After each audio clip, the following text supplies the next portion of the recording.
Mjengee hawa hospitali yao.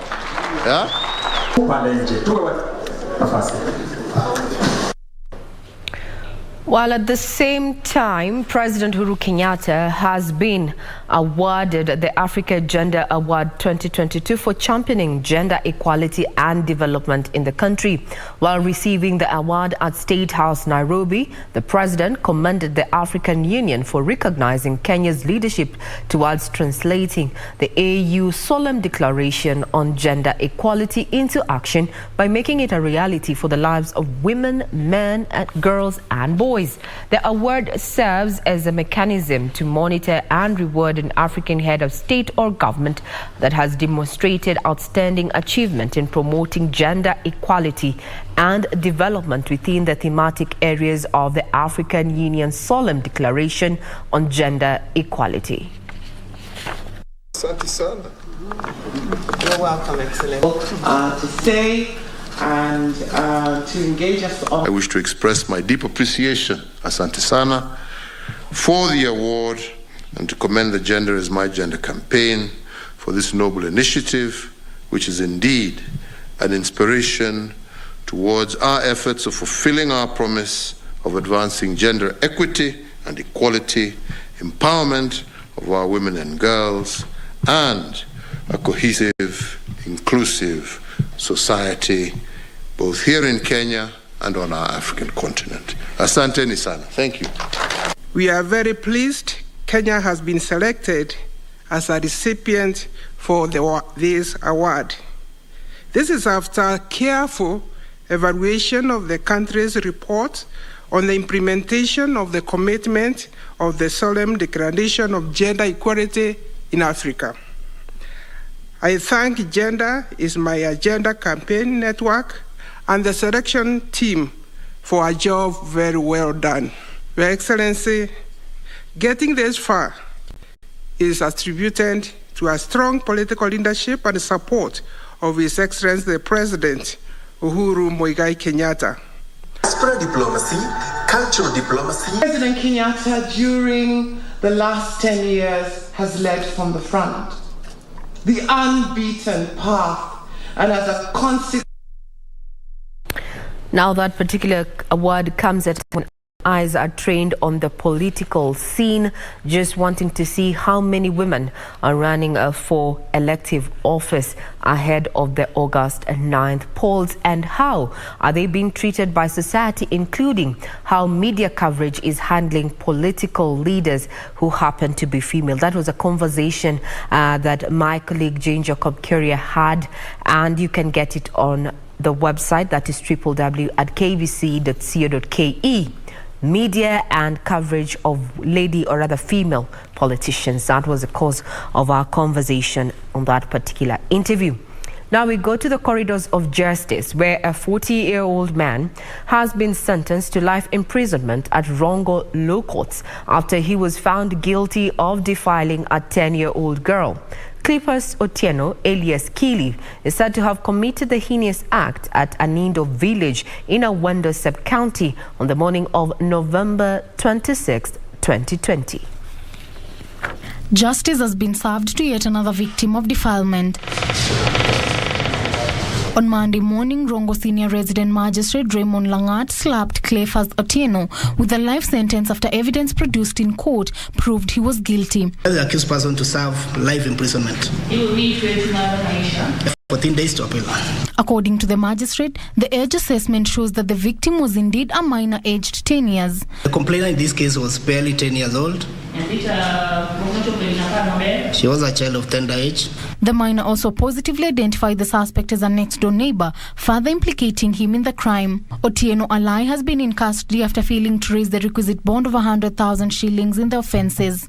Elsewhere, 5 former Homa Bay County Assembly officials who are charged with 11 counts including conspiracy to commit corruption, unlawful acquisition of public property and abuse of office among other charges have been found guilty of embezzling public funds amounting to 27.8 million shillings. The 5 include former County Assembly Clerk Bob Kefa Otieno, former Chief Finance Officer Caroline Sang, former County Assembly Majority Leader Michael Owino Oro, former County Assembly Minority Leader Isaac Owusonya Denge, and former County Assembly Finance Controller Maurice Amek. However, two officials, including a former member of the County Assembly Service Board, Judy Zomongi, and former cashier Edwin Omondi, were acquitted for lack of evidence. The accused were alleged to have defrauded the county government through irregular procurement. Now, 2 voters have filed a complaint to the Independent Electoral and Boundaries Commission Dispute Committee seeking to revoke the clearance of Machakos gubernatorial aspirant Wavinya Ndeti. The 2 complainants dispute that the authenticity of her undergraduate degree, which they say is not recognized in Kenya. As Serafina reports, Mombasa gubernatorial aspirant Mike Sonko has also filed responses disputing reasons for not being cleared, which include lacking original certificates and being impeached from office.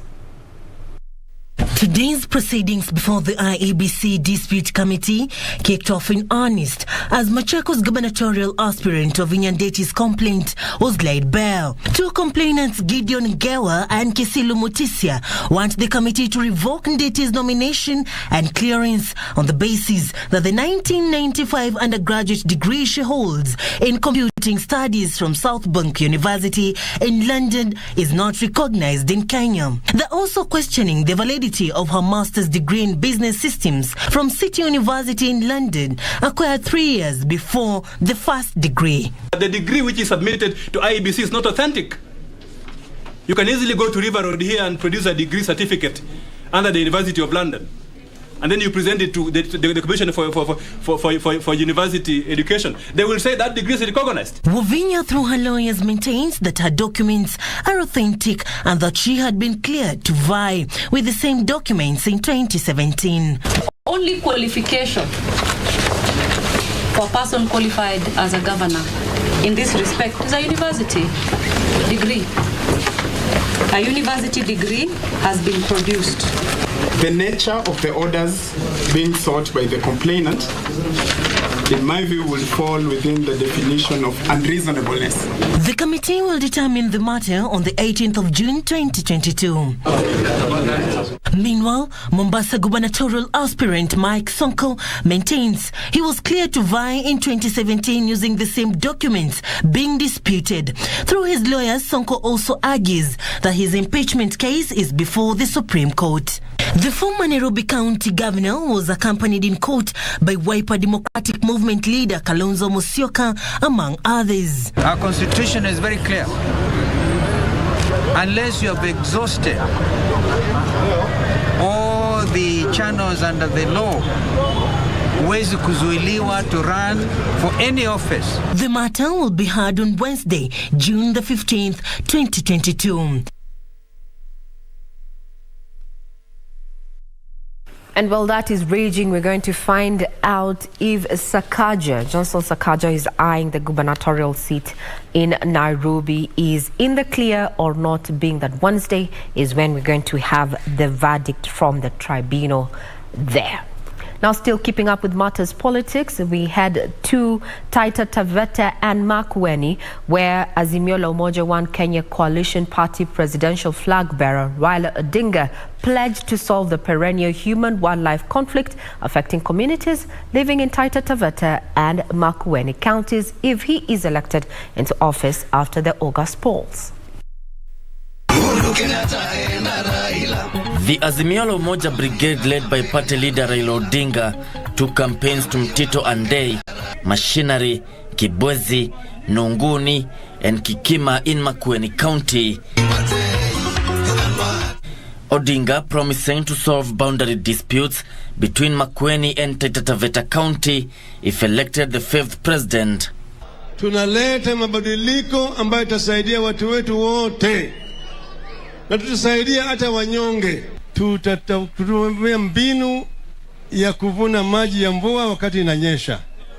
Tutajenga mabwawa na vidimbwi ili saa ile mvua inanyesha kwa wingi, tunavuna hiyo maji. The issue of human-wildlife conflict, which has for long been a thorn in the flesh of Taita Taveta and Makueni County residents, also featured in the campaigns. Odinga promised to prioritize the development agenda of the Lower Eastern region. Kuanzia mwaka ujao utakuwa unatoka na gari kutoka hapa Kibwezi nywe mpaka Addis Ababa. Leaders accompanying Odinga praised the Azimio la Umoja manifesto and explained to the voters how the region would benefit. Sasa, ndugu Raila, maombi yangu, mimi kama nitakuwa waziri mkuu wako na ndada ambaye ni Martha Karua akiwa deputy wako, mimi nitaimiza hiyo serikali ya baba ihakikishe dual carriageway kutoka Nairobi mpaka Mombasa. Tunakuomba tukishinda, kwa sababu tutashinda. Ile mambo nimebakisha hapa ya stima, mkiwa na wale wengine tumalize. Mambo ya wamama tuendeleze. Mambo ya vijana tuangalie. The leaders expressed confidence they would form the next government.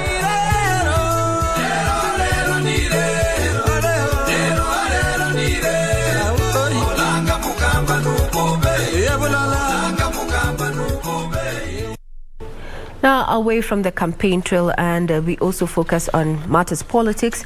Well, that was happening in Taita Taveta and Makueni, the national cohesion. Or rather, before we talk about matters of, what the national cohesion has been doing in regard to ensure that we have a transparent and accountable process. Now, Kenya Kwanza presidential candidate William Ruto says if elected president, his government will protect second-hand clothes traders and build modern markets for them. This, he was speaking when he hosted a section of Gikomba Market Mitumba traders at his current residence yesterday.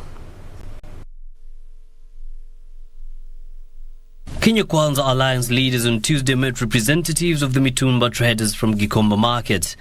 Deputy President William Ruto assuring second-hand traders, also known as Mitumba traders, that his government will legislate laws to protect them and other small-scale traders if he wins the August election.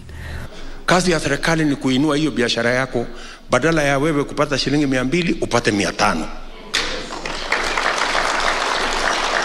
Nyinyi mnanielewa? Na ndio tumesema hapa kama Kenya Kwanza ya kwamba tunataka hatua yetu ya pili ni kutengeneza hazina maalum ambayo itapatia pesa wafanyabiashara wale wako chini, wale wako bottom. Deputy President William Ruto has pledged that the Kenya Kwanza government will set aside 50 billion to finance small, micro and medium enterprises if he ascends to power. Ndio tumesema nyinyi wafanyabiashara wa chini, wafanyabiashara mama mboga, boda boda, mtu ya mtumba na wale wengine, shida yenu kubwa ni mahali ya kufanya biashara. Shida ya pili ni sheria ya kulinda biashara yenu. Shida ya tatu ni pesa ya kuinua biashara yenu. Tunakubaliana? Ndio tumesema serikali hii kwa mapenzi ya Mungu tutaweka bilioni 50 kusaidia biashara ya mwananchi mdogo. Ruto said the key is in line with the bottom-up economic model which seeks to empower small-scale traders. Leaders who accompanied him rallied support for the Kenya Kwanza Alliance, saying it is the only government that is people-centered. Mimi nataka niwaambie wa Kenya, wakifuja pesa zetu hivyo, ndio kwa sababu maisha yanakuwa magumu. Ndio kwa sababu bei ya chakula inaharibika. Ndio kwa sababu bei ya petroli inaharibika. Kwa hivyo hatuna lengine bali kuang'oa kupitia kwa kura tarehe 9 mwezi wa 8 mwaka huu. The Kenya Kwanza troop made stopovers at Maradaima and Mukuru slums in Nairobi County. At the same time, the National Cohesion and Integration Commission has launched a series of campaigns sensitizing members of the public on the need to maintain peace ahead of the August 9th polls. Now let's look at where we are in as far as matters of health, focusing on COVID-19, where the Mombasa County Health Department is urging those living or visiting the coastal city to take precautionary measures against COVID-19. Public Health Chief Officer Dr. Khadija Shikeli says that the country, especially Mombasa, has in the last few days seen a slight increase in the number of COVID-19 cases.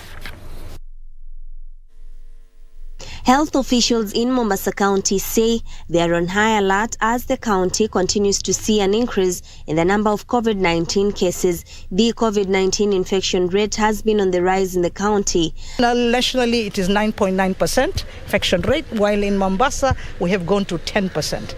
So we are actually seeing an increase of COVID, and we just pray that it will not be another big wave or a bad wave like before. So far, so good. We are praying hard. Public Health Chief Officer Dr. Hadija Shikeli says it may perhaps be the time for those living or visiting the county to adhere to health protocols. The positive cases have all been mild. We have had 10 positive cases yesterday, 2 the day before. All mild, they've not been admitted. There isn't any high acuity of disease, no needing admission. Yeah. It's only curative kind of a care where you have to, in outpatient care setting, adopt these practices so that others who could be more vulnerable, they do not catch it. But what do locals really think about the latest figures? Heri kuvaa mask kutofungiwa nje. Alikuvaa mask kuliko kufungua barabara. Wengine wetu tungekuwa tumemaliza mambo na kusoma, lakini kulingana na COVID inafanya wengine wetu bado tungali nyuma kidogo. Naona nchi isifungwe kwa sababu ikifungwa sisi kama watu ambao tufanye biashara kidogo tutaumia. Speaking at the Port Reitz Sub-County Hospital in Changamwe constituency, Dr. Shikeli lauded the strides deployed by the private sector in battling the pandemic.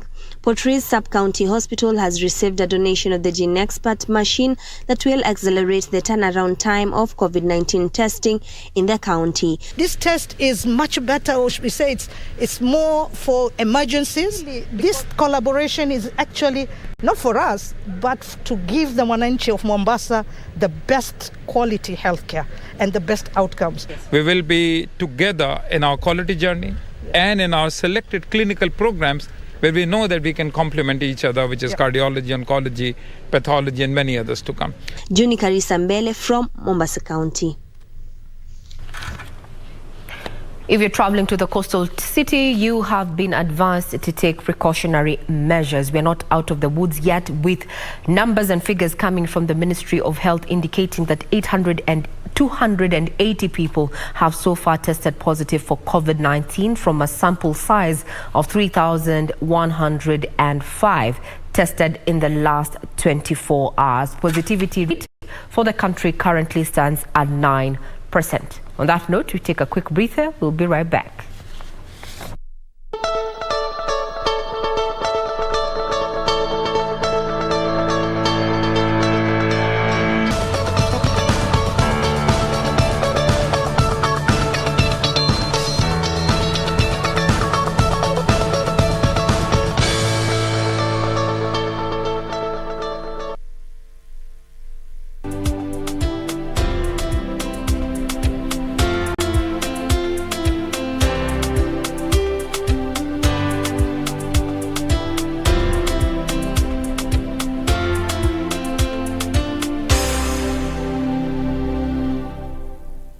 Top sports attractions on KBC Channel 1. In July, Kenya Morans face off against the DRC, Egypt and Senegal in the FIBA Basketball World Cup African qualifiers in Alexandria, Egypt from 1st to 3rd of July 2022.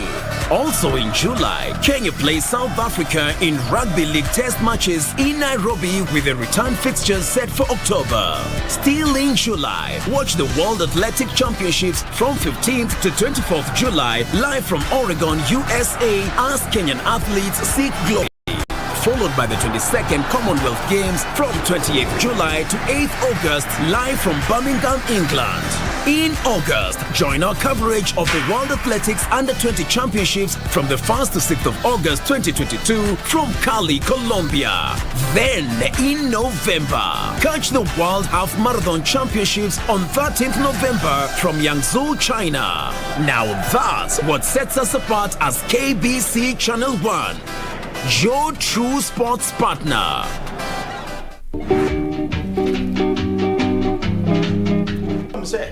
Huyo tumbo karai. Sio huyo kwa pande hii. Unaona hiyo mkono wake bila Aisi kula unga ati kilo 2 ati asibe huyu. Msee nikikula mfuko 2 ni sako. Unaninunulianga. Hajawahi muona. Hiyo ndio kweli wa mambo. Kelele ni ya nini unaleta hapa? Kama uchiniona yako 40, yako 40 imefika. Stop there.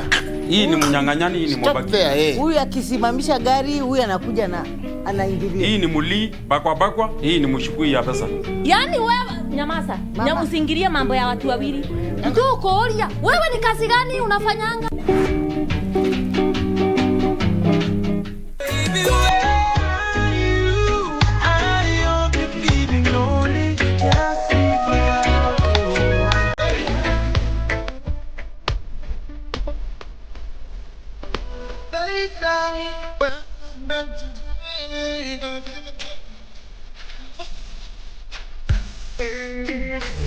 Like, oh, you're the reason why I'm thinking I don't wanna smoke all the cigarettes no more.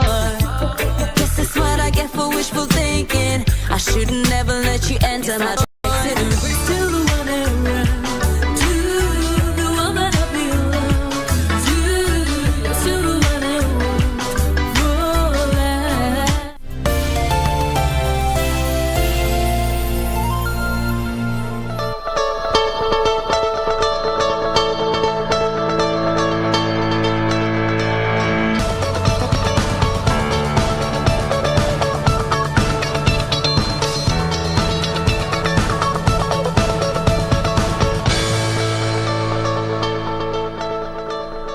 Morning, this is In the Headlines on KBC Channel 1 and I'm Regina Manyara. Thank you for keeping us company. I can see a lot of you are still tweeting in regard to the fuel review there that, so a blanket 9 shillings added onto super petrol, diesel and kerosene across the country. So much has been said, and I would want to read one tweet or so.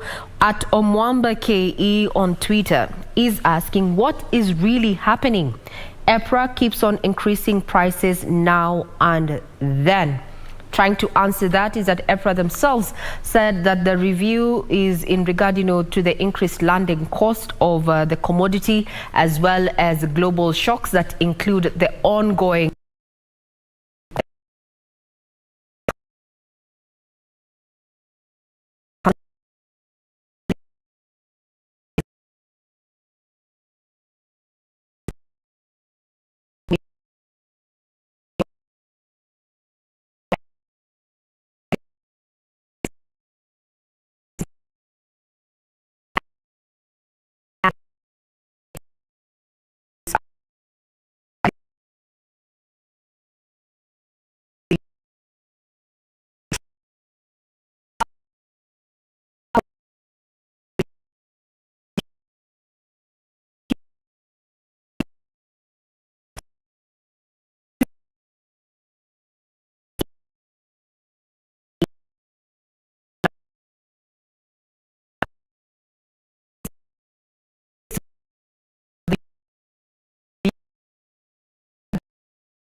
3 million shillings. Well, that conversation about raising the debt ceiling to 10 trillion shillings, remember, senators might have the last word there in regard to that particular proposal. Now, still speaking up on matters of business is that the Communication Authority has revoked the licenses of 15 postal and courier service operators in the country.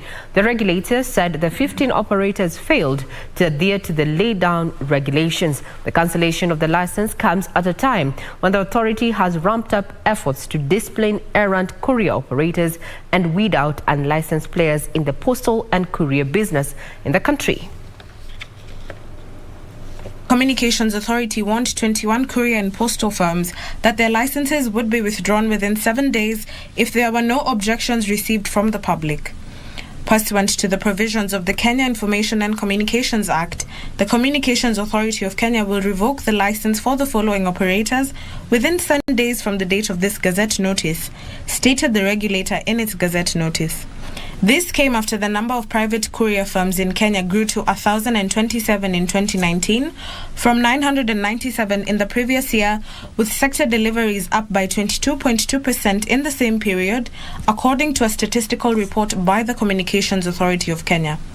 The growth has been boosted by the COVID-19 pandemic, which minimized public movements. The sector has, however, seen a surge in the number of illegally operating firms that have seen the Communications Authority revoke 15 of the 21 licenses owned by the courier operators. A notice by the Communications Authority says the service providers have been stopped from operating and providing international or local postal and courier services. Companies whose licenses were revoked include Al Mikdad Parcel Services, Apollo Express Limited, Roy Parcels, and Joha Moving Enterprises, among others. The Cup on Matters news this morning. Remember, further details are available on our website, including that Super Eagles indeed demolished Sao Tome in the 2023 AFCON qualifiers, with Super Eagles scoring, wait for it, a cool 10 goals against Sao Tome's 0. More details on our website. For now, we take a quick breather.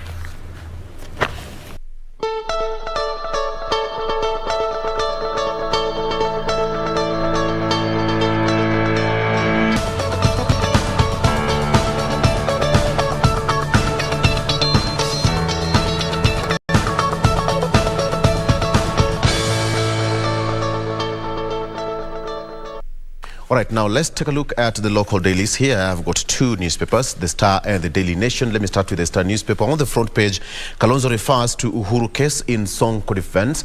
Wiper Boss says that though removed, Mike Sonko hasn't exhausted appeals. That is, he was citing President Kenyatta, Ruto, who ran in 2013 despite ICC charges.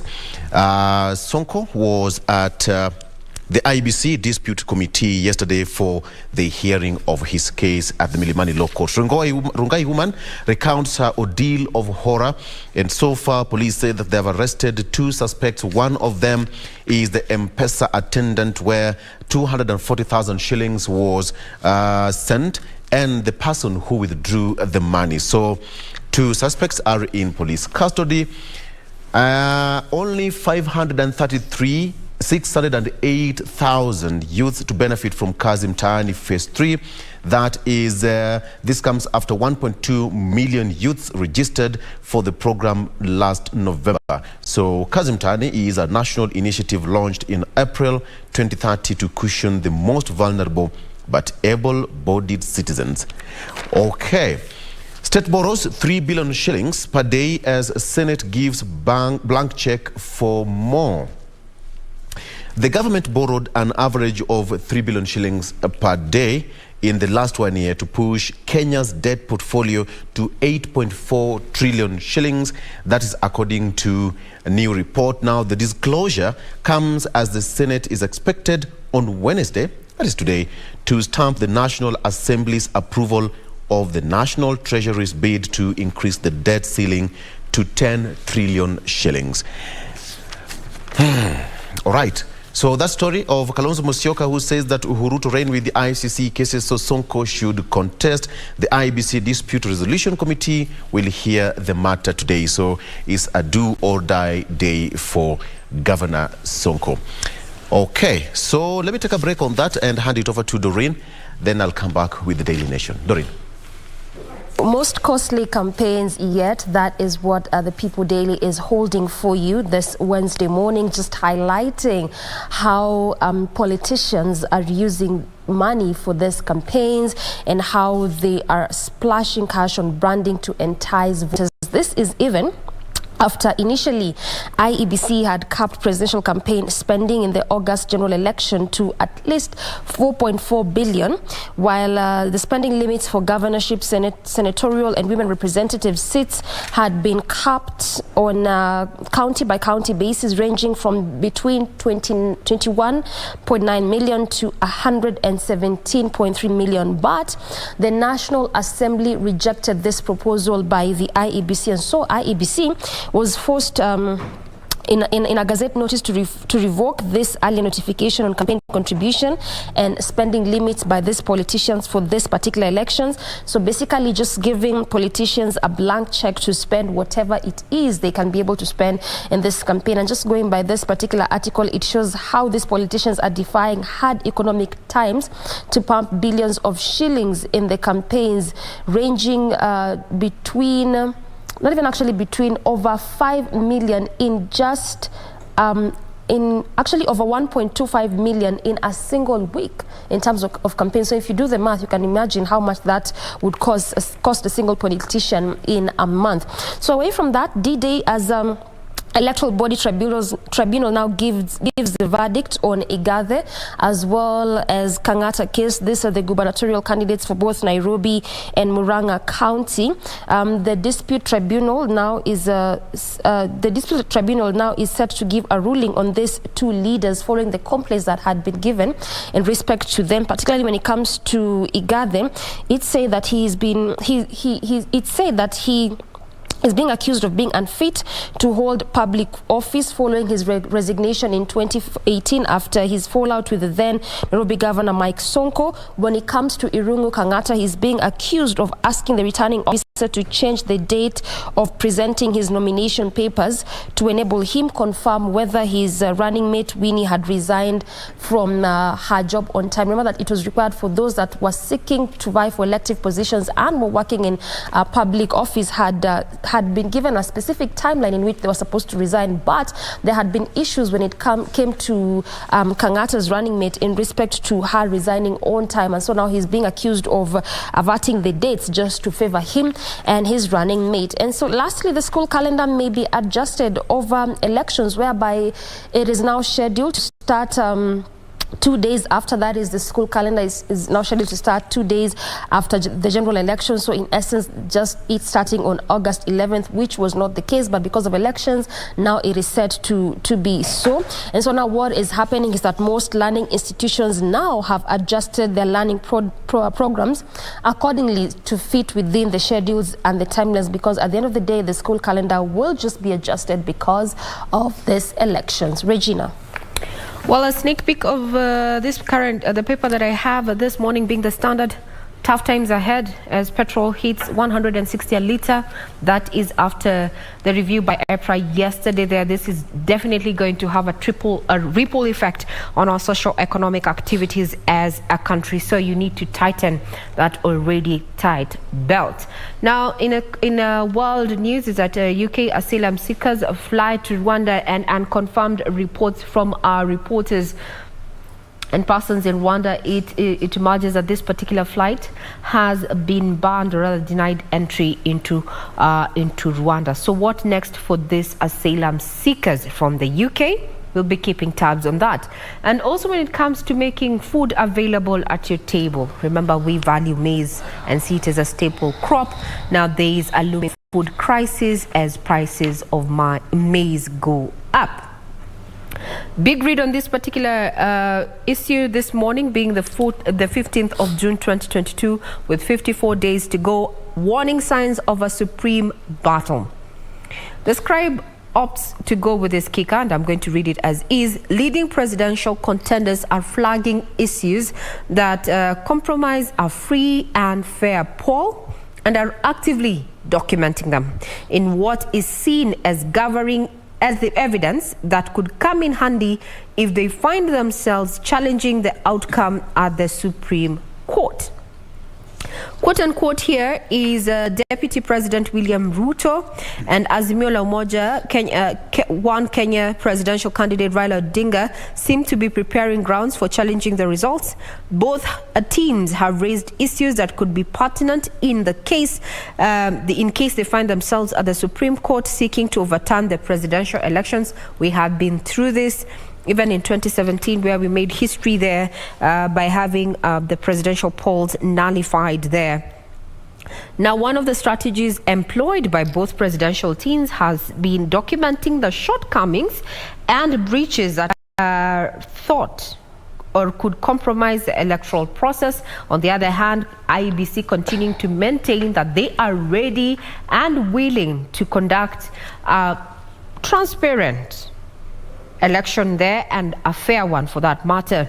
Now, those issues raised so far are that IEBC's preparedness, including the state of technology deployment in the results transmission, involvement of state officers and institutions in partisan politics as well as political violence. I'm sure this is a conversation that is going to continue running over, especially among our guests on Eye on Politics with Victor, just looking at, IEBC and where it finds itself at the crux of all this, with contenders now throwing spanners into the works into its duty there. Well, there's also a detailed manifesto analysis by Dennis Kabara. So you can get your copy. Remember, further details are available on our website, that is www.kbc.co.ke. I wish you a great viewing ahead and leave you in the capable hands of my colleagues Victor Law as well as Traffic Marshal A1 Doreen Arange. I'm Regina Manyara. Have a pleasant day. All right. Fair enough. Let's take a look at what's on the front page of the Daily Nation. In 100 days, that's what's on the front page. In 100 days, from a hustler fund to Babacare, livestock insurance and the automation of revenue collection, William Ruto and Raila Odinga are promising revolutionary economic and social protection measures in their first 100 days in office that, in their audacity of hope, look good on paper and have the potential to change for the better of livelihoods of Kenyans. So that's from the front page, and we have got a myriad of issues that the two gentlemen are campaigning on. You can take a look at that story. Pain at the pump, fuel prices hit record highs in latest review. Of course, that has also been covered extensively on our bulletin there and other pages. 240,000 shillings withdrawal that gave way, Rongai robbery prime suspect. And on the third page here, police actually camped at the home of the couple where that robbery took place over the weekend, and now 6 men, including one detective suspect, is a rogue police officer who took part in the robbery. Police are still investigating that case. Ruto dismisses fake polls, vows to win in the first round. He says that he has the numbers to beat the ODM leader decisively. He was speaking yesterday at his current residence where he met leaders from the Kibera and part of Nairobi to drum up his support. I'll bring water to Ukambani, says Raila, that he said yesterday in Makueni, in Kibwezi in Makueni County, and as he pledges mega water projects as he seeks to boost his chances of bagging the 2.7 million votes in the region. All right, the Kalonzo story is also featured here. Kalonzo backs Sonko in IEBC case. He says that Wiper Party has lodged a complaint protesting the decision to bar its candidate from the Mombasa governor race. As we said earlier, Sonko will know his fate today. Lastly, petitioners want Ndeti's clearance for poll repealed. Petitioners want IEBC to allow them to scrutinize former MPs' academic papers. That is according to Ndeti through her lawyers. Eunice Lumalas and Ochieng Oginga, who asked the tribunal to dismiss the complaint. So it's still a busy day at the IEBC tribunal sitting at the Milimani Law Court, which should be running for the next few days, as most of the candidates will be knowing their fate day by day. Doreen. And look at that story on the most costly campaign yet, and how politicians are really just defying the hard economic times. We've just talked about the fuel price increase, talked about hard economic time, cost of livings, but then how are our politicians really getting all this money to be spent on the campaign trail? Now, listen to this.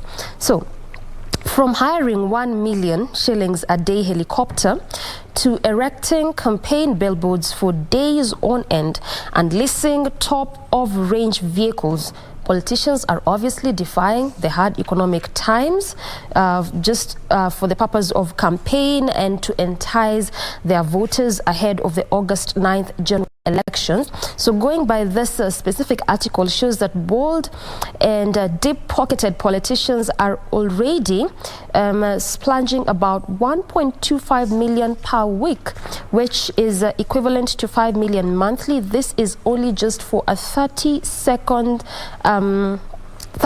of political advertisements on prime time TV. For a billboard on a highway sets them back at 150 shillings per month, and some governor candidates have up to 10 such billboards. So if a single governor has over 10 billboards in different parts of the country, and a single one just in a specific area costs about 150,000 per month. I mean, just for a month, and some end up having this for more than a month, like 2 or 3 in more than one county. You can imagine the kind of millions and billions that this particular person ends up spending on the campaign trail. Now, continuing with this article just shows that that's at various locations within the counties, and again for presidential candidates have as many in nearly every county. Again, just going to show you how much these leaders are spending just for the purpose of enticing their voters ahead of this general elections. Now, again, remember that this also came at a time when IEBC had capped the amount that politicians were to spend on the campaign trail, but the National Assembly rejected that, and so it forced IEBC to go back to the drawing board and revoke that notice, hence allowing politicians to spend as much as they want on the campaign trail. Lastly, also, let's look at this story on the Kazi Taani, whereby now the Transport Cabinet Secretary, that is CS Macharia, is now ravishing the claims as it had been put by some politicians, citing the fact that the ministry was planning to slash the wages for the workers as well as supervisors in this Kazi Mtaani program. And so in a statement, the CS said that the payment will remain the same even as they continue with in the third phase of this program. But that so far they've done the first and the second phase, and now they are thinking of getting into the third phase. This will run again for the next 3 months. So if this wages in a way they are cut out is actually wages for the youth under the program are at 455 per day for workers and 505 per day for supervisors. And according to the transport CS, he says that this is going to remain as is and nothing is going to change for both the workers and the supervisors. And that particular story puts a cap on what we had in store for you on in the headlines, particularly just exploring what the different dailies are holding for you this morning. But Good Morning Kenya still continues. We have a lot in store for you in terms of our various conversations slated for you this Wednesday morning. Stay put. All right, so let's take a break, and when we come back, we'll be having that discussion with Paul Ilado, who sits at the Presidential Debate Secretariat. That is an interview that you don't want to miss. Shortly after this break.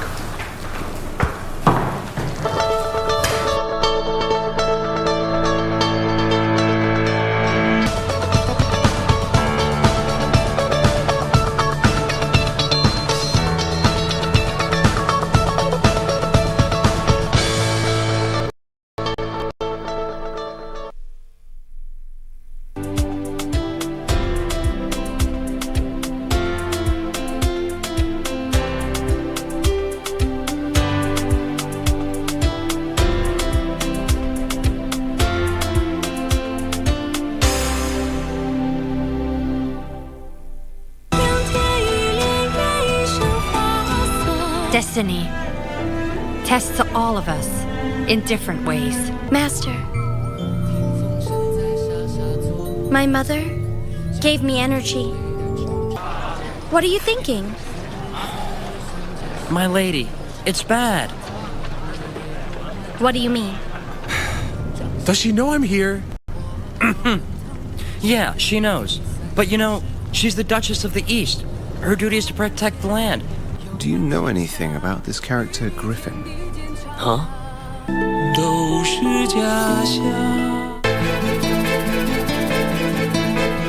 Mimi nimeacha gari huko, nimetembea mpaka hapa kwa maguu. Tena basi boss, huu safari huwa anaenda beach. Juzi na jana ulikuwa ukifukuzwa hapa kama mbwa. Leo nakuna unaegesha gari kwa majivuno sana. Hatuna tofauti.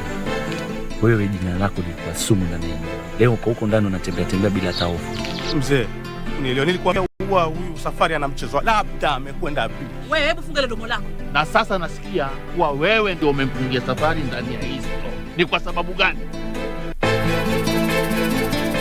Abantu ba Minto Buyamore, stesheni inayoipenda ya Minto FM inakualika ujumuike nasi katika bonge la roadshow itakayofanyika kwenye kaunti ya Nyamira siku ya Alhamisi tarehe 16 Juni. Msafara wa Minto FM utapitia Kijauri, Nyansiongo, Manga, Keroka, Gesima, Mosoveti, Konate, Langenyo, Nyamira na Miruka. Nayo tarehe 17 tutatembelea maeneo ya Ikonge, Ekerenyo, Magwangwa, Magombo, Tombe, Kemera, Omogonchoro, Getare, Jogo na kumalizia mjini Kisii. Kutakuwa na vichekesho, burudani na zawadi kemkem za kushindaniwa. Pia utakutana na kikosi kizima cha watangazaji unaowaenzi. Minto FM yenye karuga y'umuguzi.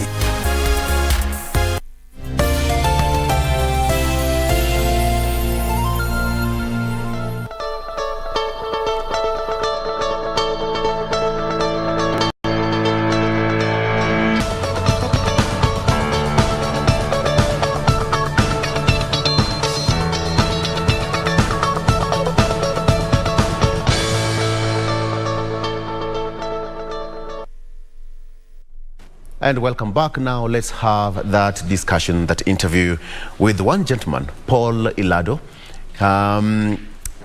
Let me just say that interviewing your fellow journalists is one of the hardest things ever. But we'll try. Paul Ilado, Group Head of Content Radio Africa, as well as sitting at the Presidential Debate Secretariat. But most importantly, what we're going to be talking about is the upcoming presidential debate slated for next month. Paul Ilado, karibu to the show. Eric, thank you very much for having me. Karibu sana. I was telling you earlier, I'm not used to speaking in the morning. But you'll try. But this is a challenge. Absolutely. I hope we'll rise to it. Yes. Thank you. Karibu sana. So the big event is here, and it is not something new to us. It has happened in the past, and now we also have it coming next month. Let me start by asking you, are we for the debate? First, you have to look at the wider context of what we are trying to do.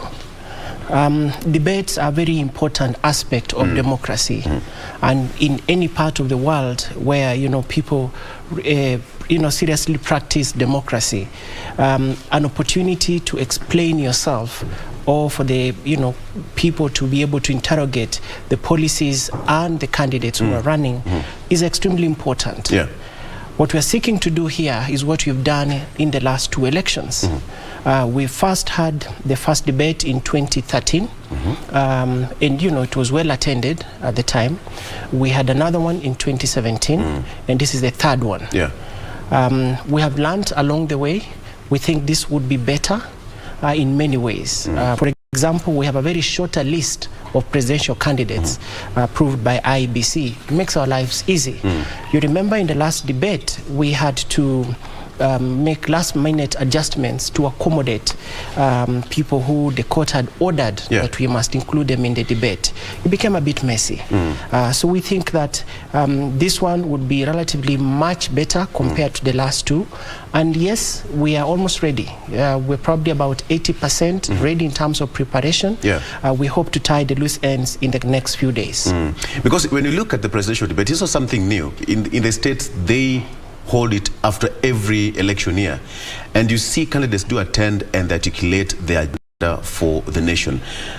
Perhaps to somebody who doesn't understand, how important is it, even to the common mwananchi? Eric, look at our politicians today. They spend a lot of their time in rallies, in churches, in groupings. But all these audiences are captive audiences. These are places where people are not able to ask the candidate questions. In fact, I have seen some of the forums politicians have been undertaking, and you can see they're well choreographed. Yeah. People are not given a chance to ask the critical questions, the uncomfortable questions, the most difficult questions. What we're seeking to do with the presidential debates is provide an opportunity to interrogate these candidates.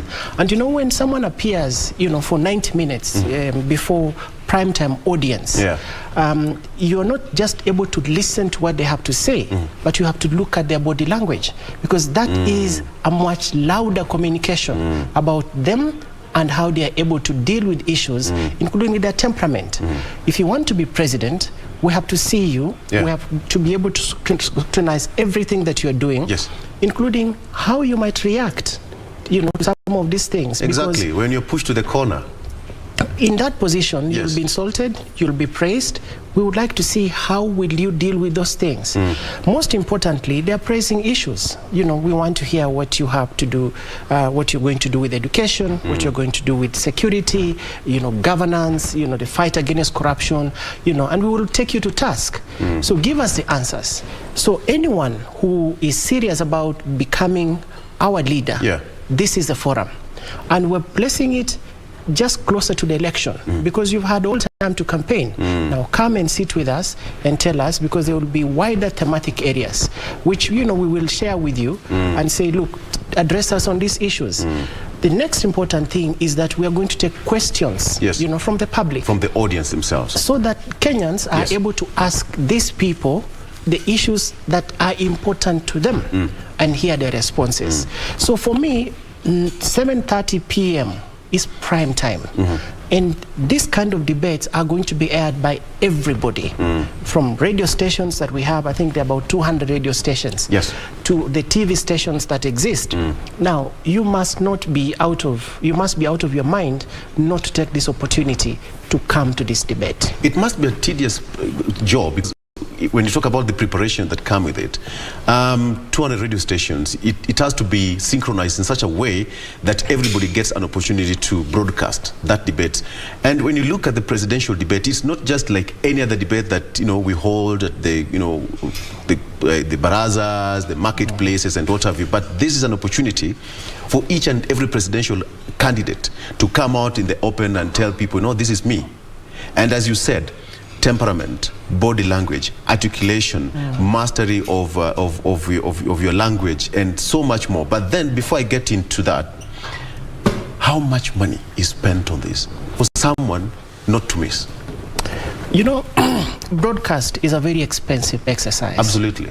And to be able to put together this event, there is a lot of logistical support that you need. Our estimates and our budgets are running into about 200 million plus. That's a huge budget. You must secure the venue. You must be able to get the broadcasting equipment there. There's a whole team of people behind the scenes getting these things done. It's a huge investment. For us, it's not really an opportunity to make money. We believe as responsible social corporates, we have to be able to provide the platform for Kenyans to be able to see their leaders, to be able to interrogate them. So it's a cost that we are willing to bear. And we think that with this kind of investment, you know, the 4 presidential candidates should be able to just come for 90 minutes. Exactly. Let's get this over and done with, you know, and we'll move on to do other things. The most important thing about this debate as well is that if you look at, you know, the history of elections, a month or two, you'll have significant number of the undecided, because most people would have made up their minds about you know, who they want to vote for. Yes. This is the place you need to be able to convince these 10% or so people who are not decided. You remember, for one to become president, you need to win 50 plus 1. Plus 1. That's the vote. So where do you get this? You might get that 50 plus 1 during that debate. Absolutely. Right. Because people will be sitting at home or in bars or in places, listening to you very keenly, looking at you very keenly, and making up their mind, is this the person I want as my leader for the next 5 years? A different person from the rallies that we see. So, you know, what Jakoya is talking about is things out here. William Ruto is talking about his things out here. Raila is doing the same. Wahiga is doing the same. But can we all come together so that we look at you in one frame and say, okay, this one looks like the best candidate for us? It's really a great and fantastic opportunity for both Kenyans and their prospective leaders to engage. The Secretariat is so busy as at now, because we are coming to the tail end of the preparation and fixing the loose ends. The questions that the caucus come up with, how do they arrive at the questions? Where do they pin? Where do they get the thematic areas? How do they decide that this is the best question to ask, apart from the normal questions that we usually ask these politicians on the political rallies or press conferences? So the Presidential Secretariat is formed by different units. One of them is the research unit. We have drawn heads of research from all media houses to help us decipher some of these things. So we'll get tons of questions, but we're very clear about the wider thematic areas that we're covering, from governance to education to all sorts of social issues. They will now help us put those questions together. We're working with the universities as well. We have lots of lecturers helping us with putting together all these frameworks. So in the end, it's not our questions.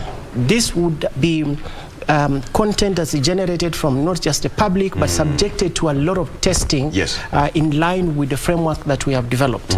Obviously, we can't ask every single question, but we want to give you a broader picture of what we believe, based on research, is the most important thing Kenyans want to hear. They want to hear about jobs. They want to hear about the economy. What do you have to do? What plans do you have to be able to revive the economy? They want to hear about CBC, education. What are you going to do, with our children? Those are the most important things, among others. So we'll try and, capture them within all these 90 minutes. Of course, it's not an easy task. But we're going to be strict enough to say, the time is 2 minutes for you to be able to say what you want to say, respond or rebut. We are going to insist that within these 90 minutes, you have to be very precise, with your answers. So the onus is on the candidates to prepare themselves about all these issues. Because if you want to be my president, Eric, I expect you to have knowledge about almost everything. Exactly. Okay? So show me your ability. Show me your understanding. Okay? The grasp of national issues. If you don't understand them, then you don't deserve the vote. But some would not expect to subject themselves to such kind of a debate, because a presidential debate is completely different from the rallies that we have outside here. Because rallies, they say, I promised this, I promised that, I did that, I did this, propaganda there, propaganda here, mudslinging your opponent there.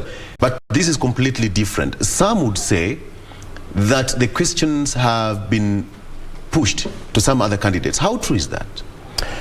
Now, this is this is one of the things that we are guarding very closely. First, the team that is working on the questions is led by the editorial leaders of all the media houses. Different media houses. Yes. So independence is critical. Okay? Confidentiality is critical. We will not share any questions, any specific questions with any candidate until 10 minutes into the debate. But we will give a general guideline that we will ask you about security, we'll ask you about land, we'll ask you about the fight against corruption. You go and prepare, okay? But we not tell you how we will frame the question. We expect to ask you, it's like an exam. When you arrive, then we will give you a chance. Then we'll ask you the question. So really, those who will come to this debate, and we're hoping all of them will come, will have to do their homework well. so that the moderators will be able to ask the questions and get the right answers from them. The other aspect is actually the moderation. You know, we've had people previously saying we don't like so-and-so, we don't like Eric, you know, but I can tell you for sure, we have developed a clear criteria on how we will decide who moderates the debate. It has to be someone with wider knowledge, with lots of experience in terms of, you know, broadcast interviewing and experience, among other things. So we have names, including you, Eric. So we hope that, Victor. Oh, yes. We are hoping that at the end of the day, we will cut the list into 2-3 people, so that we are able to do a professional job. Our work is not to take sides. Our work is to be able to just afford the forum to both the candidates and the people of Kenya to engage. Let me be specific here, Paul. The Deputy President raised an issue with the media, with a particular media station. Has this been handled pretty well? You need to look at what constitutes the presidential debates team. This is a grouping drawn from every single media house. Yes. It represents the industry. It's led by the media owners, the Kenya Editors Guild, and the Media Council of Kenya, which is a government institution. Now, when we come and sit together, we all leave, you know, our institutions and the policies of our institutions, and come and begin to look at this from a very different perspective. Now, if the Deputy President has an issue with one particular media house, we have encouraged him and other people to raise their issues with that particular media house. Because we don't speak for any media house. We speak for the presidential debates team. And if he's unhappy with the responses that the media house gives him, he has a second opportunity. Go to the Media Council. They have a Media Complaints Commission. They will be able to listen to him. And the Media Complaints Commission is a quasi-court. It's like a court. They will be able to issue an order which will be respected by the respective media houses. So for us, really, we think that, you know, you may have an issue with one particular person, but please allow us to just give Kenyans an opportunity to interrogate what your thinking is, what your policies are, and what you're promising us. You can see in 100 days, people are promising all sorts of things. We just want to understand the finer detail. How will you be able to achieve this? That's more important to us as we move this, democracy into the next level. Fair enough. What is the response from the candidates, 4 of them? That's Honorable Raila Odinga, Deputy President, Honorable Mwaura, as well as Wajakoya. Oh, you'll be surprised. Yes. We think all of them will come. That's to be a good debate. Yeah, we've had discussions behind the scenes. We've met all of them, and we have been able to explain to them what we're doing. Please remember, we started this preparation last year. So there's a lot of work that has gone on. It's been a continuous process. And really, even at that point, we have been in touch with their teams. So they are well informed about what we are doing. We have had discussions with Wajakoya. You know, I mean, he's happy to come. Raila Odinga's team, you know, is happy to present their candidate. Waigo Mwaura as well, you know, has said he will come. So the only person that, you know, we're waiting for confirmation from is the Deputy President. And from our discussions with him, we believe that he will be able to come. Paul, paint for me a picture, because in 2017 I was at Quer during that function. How different will it be this time around? From the past, the mistakes, the loose ends, that some of the mistakes that we faced as a media, how different will it be this time around? You know, the beauty of doing something repeatedly is that you are able to learn. You make your mistakes, but you learn from them. Absolutely. We made terrible mistakes in 2013. We made more mistakes in 2017. We will make some mistakes in this one. But we learn from them. I can tell you for sure that we will be better in terms of organization, because we have been dealing with some of those things for the last few months. In terms of our presentation, we will be better. In terms of the hosts, you know, we are going to choose the best people, not just to moderate the debate itself, but also to undertake the analysis before and after.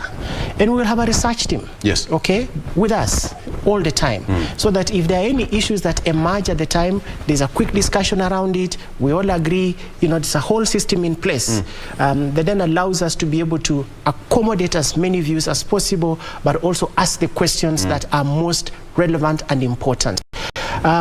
We have a social media team as well, in place. So we will take a lot of feedback, from, social media spaces. So in terms of difference, I think we're better organized now because some of us have done, this is the third time we're doing it. So really the institutional memory exists. And we are very sure that we will deliver a better debate, a credible debate, and a debate that Kenyans will remember. We've talked about a candidate, but we're forgetting one important person here, the common mwananchi. This show belongs to them. How will they participate and get their voices heard during the debate? Very good question. Like I said, we're just providing a forum. This is an engagement between the people of Kenya and their potential leaders.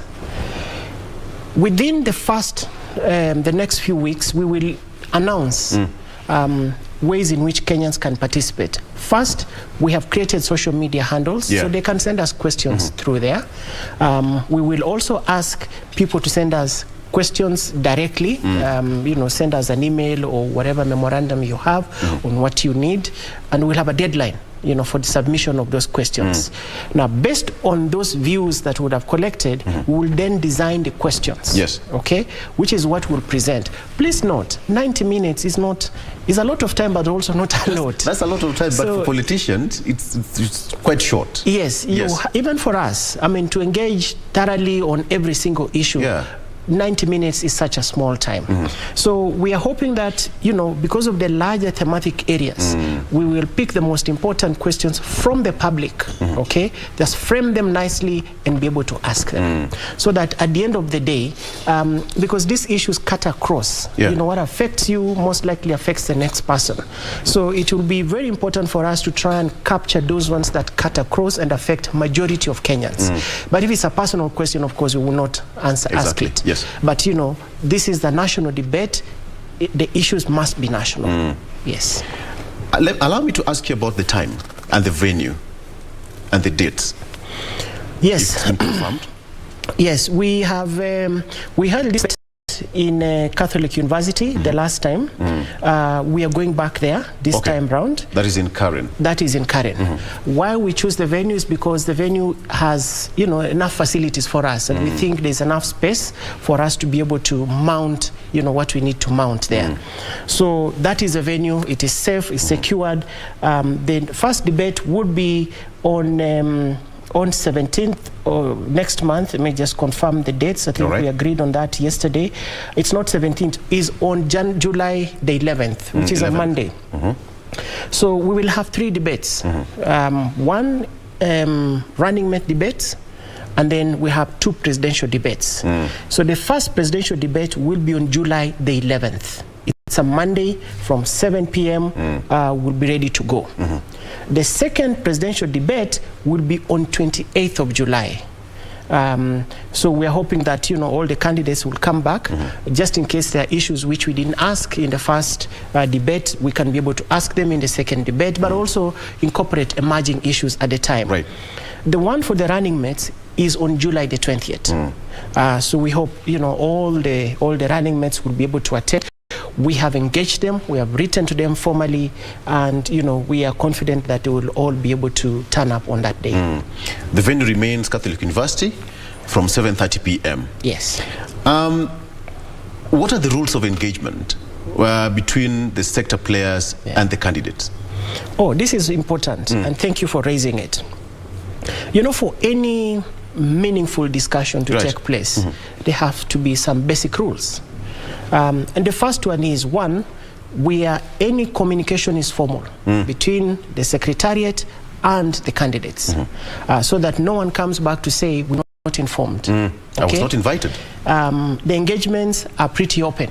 if we're going to meet any candidate, we will announce it so that no one feels like we are favoring one person or the other. We're even careful about how many meetings we undertake with people. Yeah, so that, you know, there is a sense of fairness and equity in what we're trying to do.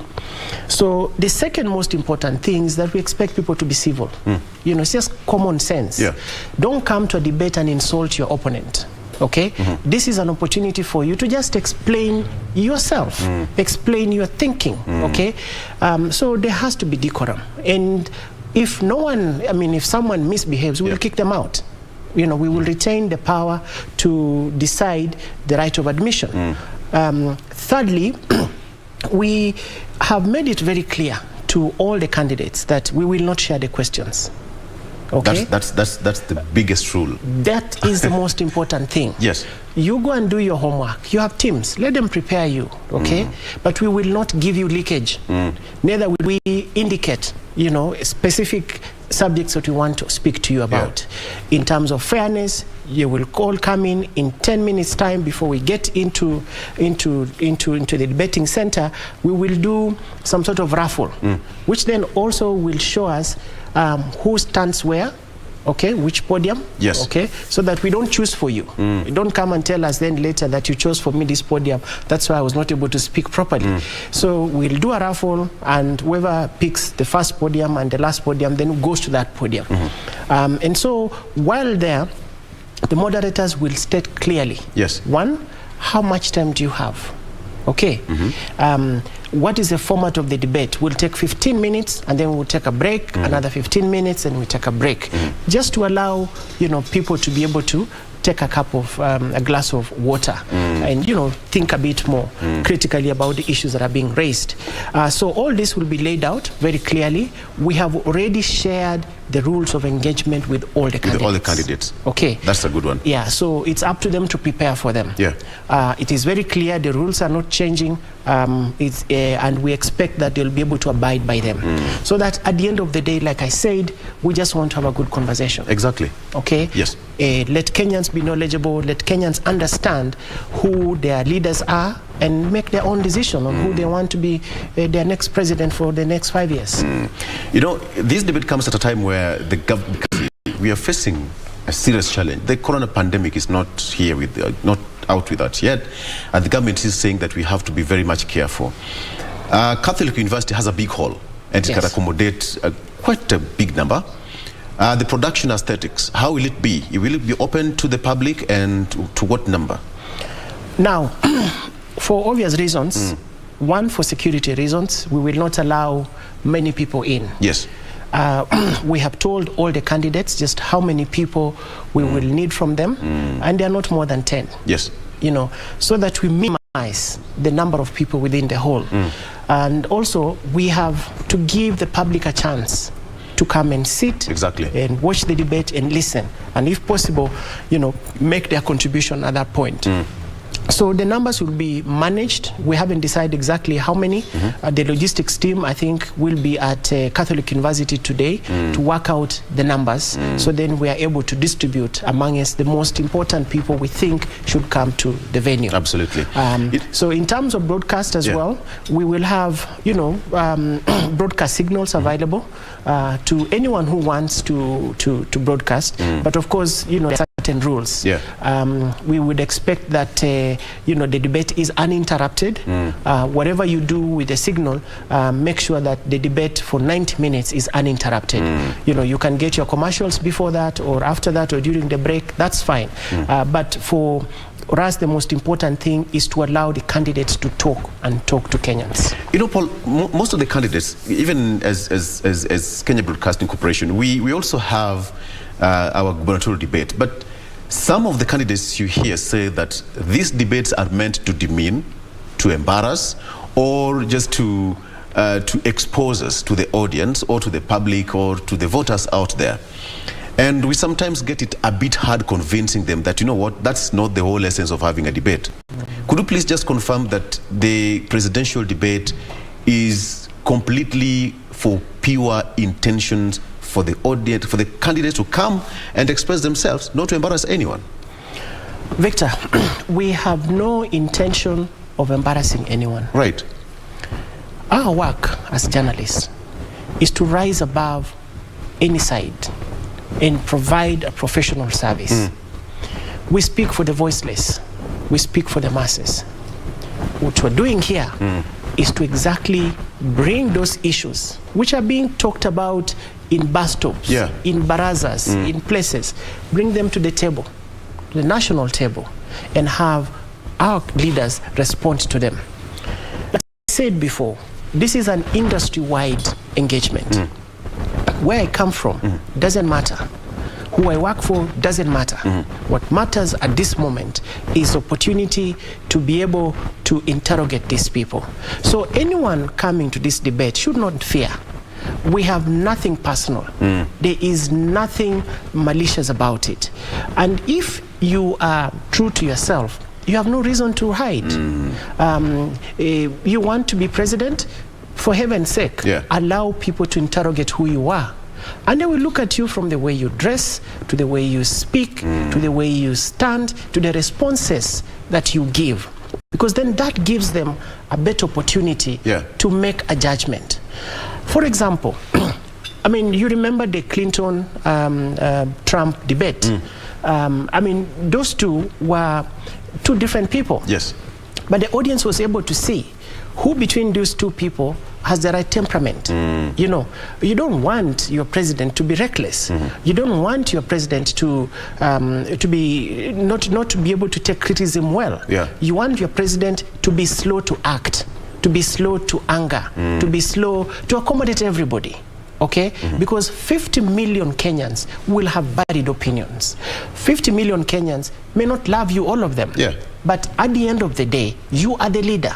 So how do you manage all these facets of society? How do you deal with all this varied opinion? How are you able to address all those issues? That's what we are hoping to do. So the debate is not just about you answering. It's how you do it. It's what you say, how you say it. That is a complete picture of, you know, that we want to bring to Kenyans. They don't get to see this in rallies. You can see people go to a rally, they are disorganized, the candidate, you know, comes to speak for 5 minutes and says what he wants to say and goes away. You know, but here, you are not in control. We are in control, okay? So then we put you to task and allow you the opportunity to ask, and we'll do it in good faith, utmost good faith. And like I said, all these things have been discussed with all the candidates. The script is the same. The letters we are writing are the same. So there shouldn't be any reason for anyone to worry or to be concerned that there will be bias in this discussion. All right. I don't think, but okay, when you're free to answer that. Is there a particular time that we'll have all the presidential candidates, all of them, same podium, and their running mates at the same podium? Running mates, same day on the same podium, and the presidential candidates, same podium, all of them? No. We have separated those candidates because we believe that the time is not sufficient. 90 minutes could not be enough. For us, the issues the president must handle, okay, are extremely important. The running mate is an assistant to the president, okay? So whereas they are equally important, I think the most important person is the leader of that coalition or that presidential ticket. So we thought that it's important that we give Kenyans an opportunity to look at the presidential candidates alone, and then look at the running mates alone. You know, the running mates should be people who are to rise to the occasion in case the president is not able to function. I mean, the deputy has to take over. So who is this deputy and what does this deputy stand for? That is as important as the president himself, but we think that to be able to interrogate these two people, then we have to separate and give them each their respective 90 minutes to explain themselves. Paint from your picture, lights, camera, action. How will that look like on television for those people who will not be at the Catholic University? What should they expect? Expect a fantastic display. We have done a lot of work around branding. First, the studios will look excellent. You know, this will be state-of-the-art studios because you can tell the investment that we put in. Exactly. With about 200 million shillings going into this exercise, you can imagine the kind of stuff that we are going to do. Yeah. But other than the display, I mean, for us, really, the moderators will have to be the best people we have at the moment. Yeah. And the best people who can articulate, you know, these questions. So the engagement would be extremely professional, the engagement would be fun, and the engagement would be interesting. We don't want you to sit there and get to sleep, okay? Our work is to try and keep this debate alive. At the same time, right? Okay. Yes. If the candidate is boring, we have no responsibility to that. But our moderators will be people who are able to ask the right question in the right tone and in the right manner. Okay, so that it gives us the opportunity to continue listening and watching for 90 minutes. Other than that, like I said, we have, you know, done a lot of work around research and questioning and, you know, the logistics around it. Expect a seamless process, you know, from the moment, you know, the candidates walk in to the time they leave. We don't expect that it will be hitches in terms of transmission, in terms of the quality of transmission. So expect a world-class, really broadcast on that day. And of course, the issue of security, that's something that, you know, all the presidential candidates will take into consideration. Security taken care of? We are working with the IG to ensure that the venue is safe. In fact, in the last 2 weeks, there will be policemen stationed there. So all the security arrangements would be ready by the time the debate happens. We have informed these, the candidates as well to ensure that, you know, this happens. Like I said, all the arrangements have been discussed with them, and they include security. So they know what is expected of them. And like I said earlier, we do not expect a crowd to accompany the candidates.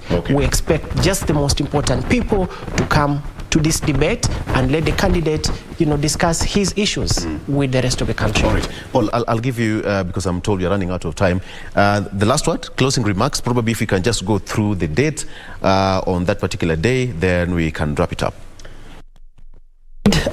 This is a very important exercise, and I think for Kenyans it's an opportunity for you to look at your leaders, then make up your mind about who you want to be your president, chief executive for the next 5 years. Please take this note, take note of these dates. July 11th is the first debate. Wednesday 20th is the first running debate and the only one. And then the second and final presidential debate will be on July 28th. What are we trying to do? We're trying to let you have an opportunity to engage. We hope that if you haven't made up your mind, this is an opportunity for you to make up your mind finally. And then let's all come out and vote with the knowledge of who we are voting for. At the end of the day, that's all we have to do as the media, as journalists, give you a fact so that you can make an informed decision. Paul Ilado, Group Head of Content, Radio Africa, and sitting at the Secretariat of the Presidential Debate slated for next month. I can't wait to find myself at the Catholic University. Gentlemen, thank you so much for coming. Thank you for having me. As you said that you are not an early riser, this is what you do, but you've done your best. Thank you. Thank you. All right. Thank you so much. Let's take a break, but when we come back, we'll be having that discussion, another interview with Honorable Moses Muturi, aspirant, Member of Parliament Badare, as well as Honorable Said Mohammed, a Senator aspirant, Mandera. That is coming not too long from now. Let's take a break. We'll be right back.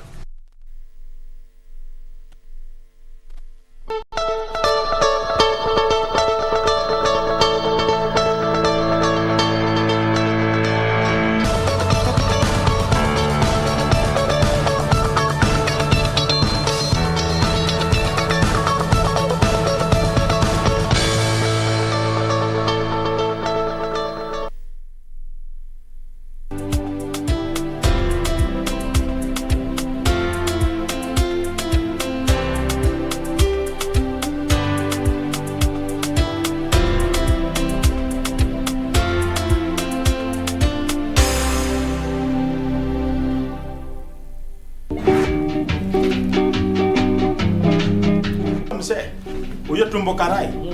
Sio huyo kwa pande hiyo. Unaona hiyo mkono wake vile natosana. Haisi kula unga ati kilo 2 ati asibe huyo. Mshae nikikula mfuko 2 ni sako. Unaninunulianga. Hajawahi muona. Hiyo ndio kweli wa mambo. Nyelele ni nini unaleta hapa? Kama uchiniona mahali. Yako 40 imefika. Stop there. Hii ni mnyang'anyani, hii ni mobaki. Huyu akisimamisha gari, huyu anakuja na anaingilia. Hii ni muli bakwa, hii ni mshukui ya pesa. Yaani wewe nyamaza. Nyamusingiria mambo ya watu wawili. Ndio kolia. Wewe ni kazi gani unafanyanga?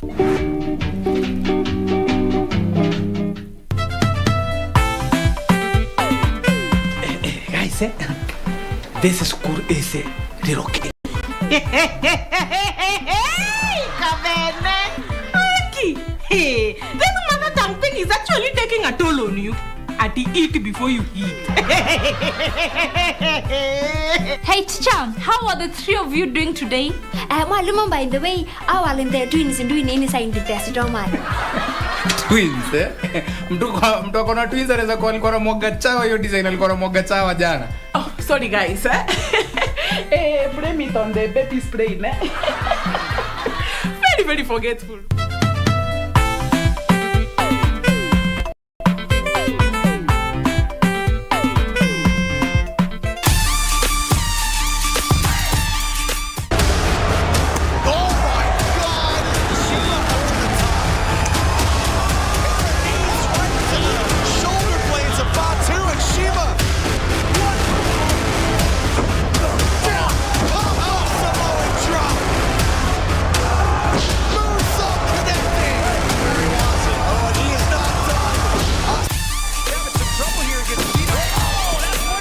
In the ring with me, because we have a lesson to teach everybody.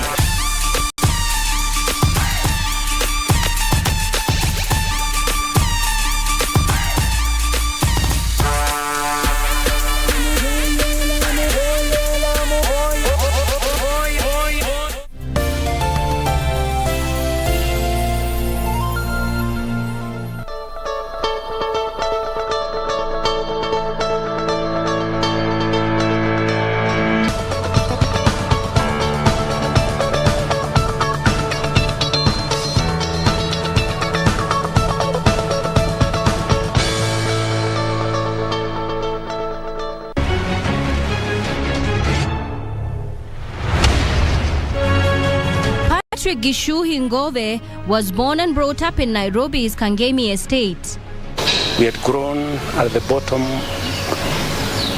of what we call poverty. I know it, I experienced it. Gishuhi had never thought of the possibility of flying. And at that time, even to think of even getting near an aircraft, leave alone flying, it was not easy. Until a newspaper advert came through for him, joining the Kenya Air Force after his A-levels. And luckily, I attended the interviews, a bit difficult, and I passed. He was then selected to do a course on helicopter flying. At the time, the Air Force had never operated helicopters. And even they didn't have the helicopters. They didn't have the instructor. In France, the flying course was on a crash program. And we used to fly even late hours at night to cover the night flying programs. And both the students and even the instructors, all of us were working tirelessly to cover the program. Upon his return to Kenya, Major Gishuhi became part of the pioneer helicopter pilots in the Kenya Air Force and indeed in the whole country. Also at the time in the country, if there was any helicopter operation, it was very, very scanty. There was almost nil. Helicopters were not that much known. As fate would have it, in February of 1979, 2 Air Force aircrafts crashed on their way back from an operation in the Kilimambogo area near Thika, killing 6 Air Force personnel. We took off that morning. We went around and we found where they had crashed at Kilimambogo. Unfortunately, not even one person survived in that air crash. We lost everybody. This accident would propel Major Gishuhi to taking charge as squadron commander. And it was a very tough job. It exposed me to the early management of a squadron. He had to manage the squadron and the trauma the team was coping with. A lot of assistance to get through I had the Air Force headquarters, which was keeping vigil at the new squadron so that we don't get more incidences. After the Kilimambogo crash, the Kenya Air Force had to quickly train more helicopter pilots. We had a lot of work to do in the country, apart from training. The helicopters, we were failing where there is relief required. We also used to do military missions. And also, later on, the squadron was very much involved with the VIP flights. Years later, on the 21st of August 1982, the name Kenya Air Force changed to 82 Air Force. And we were given the new uniform, we were given new numbers, and we were termed now 82 Air Force. Even a mention of Kenya Air Force, you could be sent home or to jail. Major Patrick Gishuhi Ngobe was the brains behind these new emblems of the new Kenya Air Force. And I did that work under very strict supervision. At the same time, I was given the task of designing the flag for the new Air Force. A task into which he put tremendous efforts for it to be adopted. Fortunately, I completed the establishment work and handed it over to the Air Force headquarters, to General Mohammed. He was the Air Force commander then. The new 82 Air Force, however, reverted to Kenya Air Force on the 14th of July 1993 through a court ruling. The court gave a ruling that Kenya Air Force has never been disbanded. That's when the uniform was for 82 Air Force was gotten rid of, and the Kenya Air Force came back to their own uniform. Gishuhi's slogan, "Pick of Imara Angani" for the Kenya Air Force stands to date, as is the flag. According to Major Gishuhi, once a military man, always a military man. That one I can assure you. Even after many years of retirement, I'm still a military man at heart. I'm wearing a civilian face, but inside me, there is a military man in me. Major Patrick Gishuhi Ngobe is the oldest living squadron commander of the Air Force. But what most people don't know is that when the Air Force was reformed in 1982, the flag and the motto, "Tuko Imara Angani," was his idea. Reporting for KBC from Kino in Kiambu County, I'm Nisi Imano.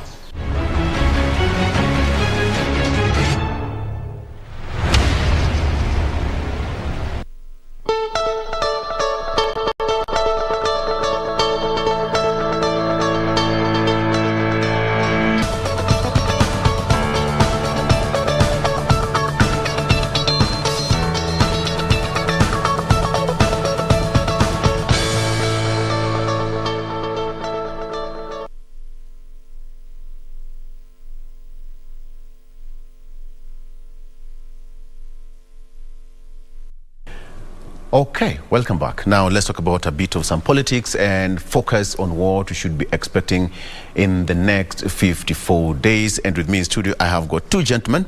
Moses Muturi, Member of Parliament, aspirant from Madari constituency, and Adan Mohammed Said, getting it right, from Mandera, who is running for the senatorial position there. Gentlemen, welcome to the studio. Karibu sana. Let me start with you, Said. Yeah. How is Mandera to start with? Mandera is a good place, and devolution has worked to some extent. It's not like before when we only get, salaries for few teachers and few police officers. Yeah. Right now we are receiving good amount of money thanks to the 2010 constitution, and that's devolved fund is helping many people. Yeah. My challenge, the biggest problem is the misuse of this project, misuse of the money that comes to Mandera. And also, how that money is well catered for and spent across the county.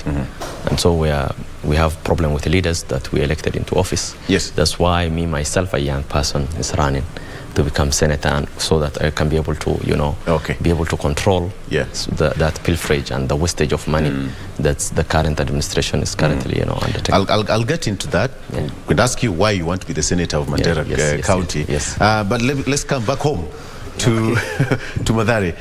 Akina Bahati, what they say, and then you have got Muturi here. You said that you are how many candidates in Mathare? We are about 13, but majority of them are not very serious candidates. And I got to tell people that we must be serious when it comes to voting. Let's get the serious people so that we can get our job done. We've got a lot of challenges in Mathare, ranging from insecurity, water shortage problems, and all this. As a candidate, I'm willing to tackle. Yes. Yeah. You know, Muturi, when you talk about the issue of water in Nairobi, most importantly, we are in 2022. Indeed. And the city, some of the places in this particular county still lack water. Does that really worry you as an aspirant in Mathare, more specifically? I get very much worried. We do not need roads if at all we do not have enough water for our Nairobi residents, and Mathare in particular. When you go to Mathare, you only get water two days in a week, and that is when we are very lucky. In most cases, we don't get enough water. As in, we only get once in a week, and this is a very worrying trend because the government doesn't seem to care. It's only the business seems to be building infrastructure in terms of road, but when it comes to water, you find that there's no new water pipes being done anywhere in Nairobi, and this is a very big challenge for us as we go into the future. Yeah. Said, yes. Mandela is an arid area. Yes. And perhaps the issue of water is also it's common. Is it changing with devolution? No, there was nothing much that have changed. After, for the last 10 years, over 100 billion Kenya shillings was sent to Mandera County as devolved fund. But devolved fund from National Treasury. Okay. From the Treasury, because when you talk about the issue of devolution, so many departments were devolved. Yes. Talk of health, talk of culture, but then at the end of the day, why do you want to be the senator of Mandera County? Yeah, let me conclude on your previous, the issue of water is very important. Yes. The fact of the matter is over 100 billion Kenya shillings was sent to Mandera County. And apart from, that huge amount of money that came to Mandera County, still people don't have access to clean and safe drinking water. I put this blame on the leaders that we elected into office. And that's why the people of Mandera need to look into the kind of caliber of the leaders that they elect into office. The reason why I'm running for senator is because I looked at, for the last 10 years, what our people have been doing and what the legislators that we elected from that part of the country is doing in terms of, discharging their duties as legislators and fighting for the people that live in those areas. Still, we have a lot of challenges. We have been marginalized before devolution, and even after devolution, our leaders have marginalized us, and they pick their cronies and friends and work with them in cahoot and, and also misusing of public resources. And so I wanted to come in so that I can be able to work for the people of Mandera in an environment of integrity, openness, and honesty. That's why I think when I get into office, I will make sure that the people of Mandera get good leadership here at the Senate, and making sure that pressure is piled on the governor so that he or she can be able to discharge their duties professionally with making sure that the money that is sent from National Treasury Exchequer is properly utilized. Yes. Because your work as a senator is actually to oversight, so you're right. Yes. Muturi, why do you want to be the next legislator of Mathare? For a number of years, we've been voting as Mathare residents. We've not gotten any development. Right from independence, you ask yourself, Mathare is in Nairobi, and yet we've been having representatives, yet we do not get the necessary development. Where I'm willing, I'll not go there to steal like they've done before. Yes. I'm there to protect the interests of our people, the residents of that place. I'll therefore make sure every penny is put into proper use. The other thing is, there are so many projects that can be done in Mathare. I am willing and I'm ready, and I know how to go about it to make sure that all these things that are necessary are done. I have stated issues like security. Security is a very big problem in Madare. Right from since independence. You wonder why in Nairobi. Yet these other places are well protected, but my people have been left in terms of being protected. Yeah. Go to issues of drugs. There is a very high drug usage in Madare. And you wonder why the government doesn't seem to care or doesn't seem to know that the issues of drugs are very high there. Then from there we got issues of healthcare, where you want the most neglected people in this part of the city. They are the Madare residents. You leave that, you talk of education. You go, you look for the most population that is has a greatest number of dropouts. It's in Madare. You talk of jobs. Madare, their share in terms of jobs opportunities, I do not know where they go. I mean, you talk of anything, any problem that is in this Nairobi. But you see what's it's quite amazing is that each and every electioneering period, politicians speak of the same thing: job, security, healthcare, education. We mind about the youth, vijana. That is the same narrative each and every electioneering period. At what point will we ever see the end to this one? Starting with you, Mohammed. Yeah, these are big challenges. We have been complaining about, the people we elect into office for so long. Yes. And I think the problem is starts with us, the voters. We don't look at, we don't listen to the leaders. Most of us have already decided, for example, in the area where I come from, people vote based on tribal line. They don't interrogate leaders and understand what this leader really stands for. When you don't do that, and your option is to vote based on the clan that your leader come from, then you will get a substandard leaders who don't perform well in their duties, and that's why we Kenyans lag behind. We don't produce quality leadership because we take bribe as vote. In other scenarios, we vote based on our tribal line. Those are those are two critical issues that's really affecting us, and I think the problem is that with us, the voters, and we need to look, people we elect critically so that we can be able to vote for leaders who actually go and do a great thing on our behalf. People who think about our welfare as the people and as Kenyans. Absolutely. Muturi, everybody right now, almost all the politicians are talking about the economy. Yeah. Just hours ago, a liter of petrol shot 260 shillings. That's the highest in the Kenyan history. Indeed. How does that really worry you as a politician, as an aspirant, and most importantly, as a Kenyan? Very much. And I would say this government went into a borrowing spree. We've been doing projects with other people's money, and most of those projects do not have a direct impact on ordinary Mwananchi. Really? They do have. The president said that you can only borrow when you want to have in the short term. Yes. When you talk of in short term, like now we did the SGR, it's costed a lot of money. SGR is a long time. I'm so sure right now Mohammed can drive all the way from Nairobi to Mandera. Right? Returns are not immediate. Not like before, So those are long-term projects. They are long-term projects, very right. Yes. But we got to live within our means. We overborrowed. Some of the money was spent badly. Yes. Some went to the individual pockets, and this is across board. All this routing that is happening, it's happening on borrowed money. If there was a very serious leadership, obviously this steering would not be happening. That money would have gone into proper use. And again, even those projects, there are projects that can be delayed. You see? Yes. Like now, I was talking about SGR.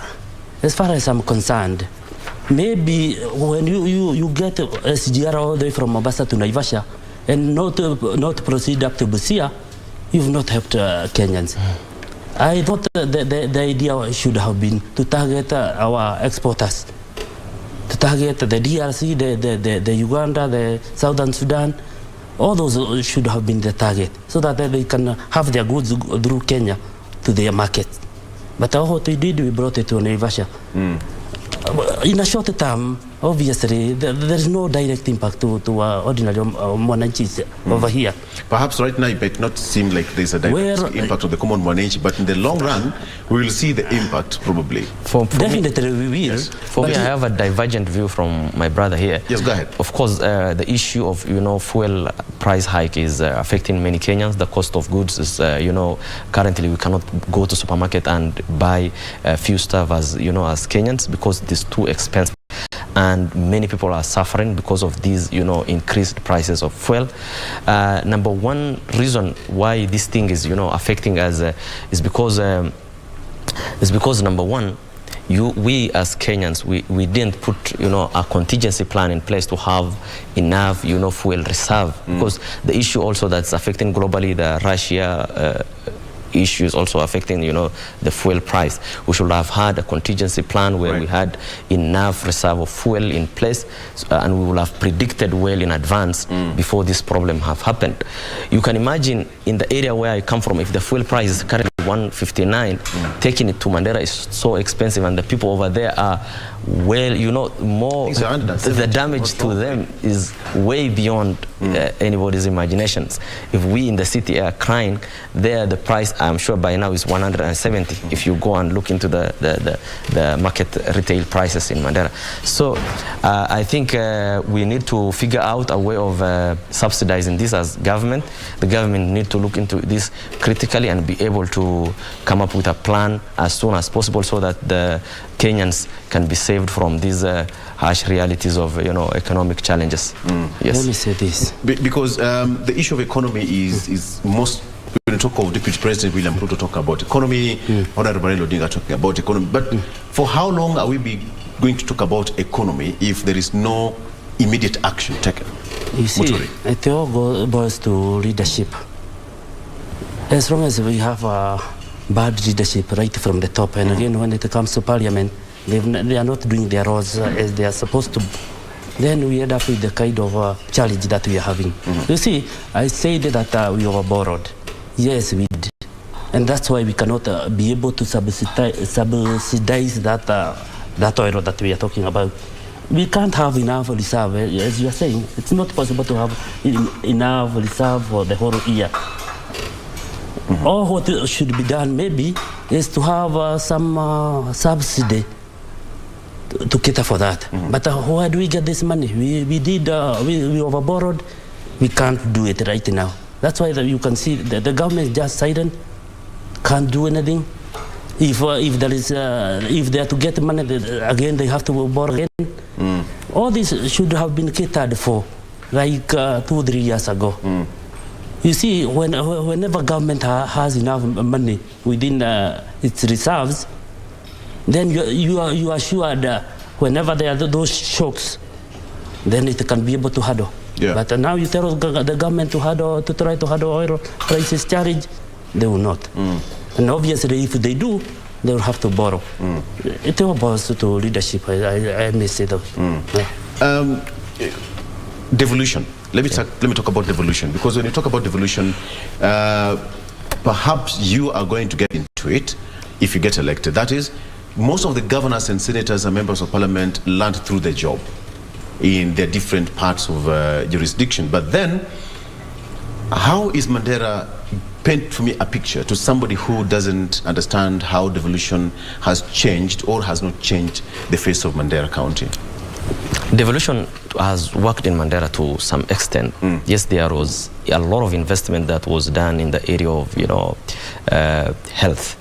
Hospitals now, people can be able to access, at least in major towns, good and quality health care. Education, at least there was subsidy in terms of bursary. People can have, the student from Mandera can get bursaries to go to universities and also go to good high schools in Mandera. And also, if you look at the towns, there was a little bit of infrastructure that was done in terms of better roads for the people of Mandera within towns. But still, we lack, major infrastructure like connecting major highways between major towns in Mandera that needs a lot of goodwill from national government. And that's number one thing that we really need to work with national government, so that these interlinking major roads can be built, so that people can be able to do business with the neighboring counties, with neighboring countries of Ethiopia and Somalia. To some extent, there was a huge, a lot of corruption that happened within the county government that hindered, the progress of devolution. Leaders that we elected into office, there was a lot of, if you look at the books of account for the Mandera County, there was a lot of pilferage, there was a lot of wastages, there was a lot of white, elephant projects that was done that currently don't help the people of Mandera. The issue of water is still a big challenge. People don't have access to clean water. And the development, in modern agriculture and also modern livestock production was also not done very well. The people of Mandera, up to 90% live, their main income is from livestock. And when you see this kind of prolonged dry spell that's currently being exacerbated by climate change, and their only source of income is being washed away into despair, I think there was a lot of challenge with regard to livestock farming, and the county government need to think about how to, do a zero grazing kind of farming for our livestock, so that the people can be able to at least lessen that burden of climate change and the prolonged dry spell that's being currently felt across the county. Yes. Yes. And Muturi, when you talk about Mathare, the issue of insecurity is one of the biggest threats to the area residents. How will you handle that? Well, one approach is to ensure that we put this street rating. There was a time we had Margaret Wajiro, and she did several rating projects over there, and then we had a decreased crime rate. Well, it's my intention to make sure that we get proper rating in Mathare. That is one. The other two, we need a very good coordinated approach. That is to have political leadership come together with educational leaders in terms of and also having the administration, the formerly provincial administration coming into the table. We all discuss and agree on the way forward. You see, when it comes to education, these kids that drop out from school are the same that goes into the crime. Yeah. When it comes to involving chiefs, you realize that every chief knows the criminals within his area.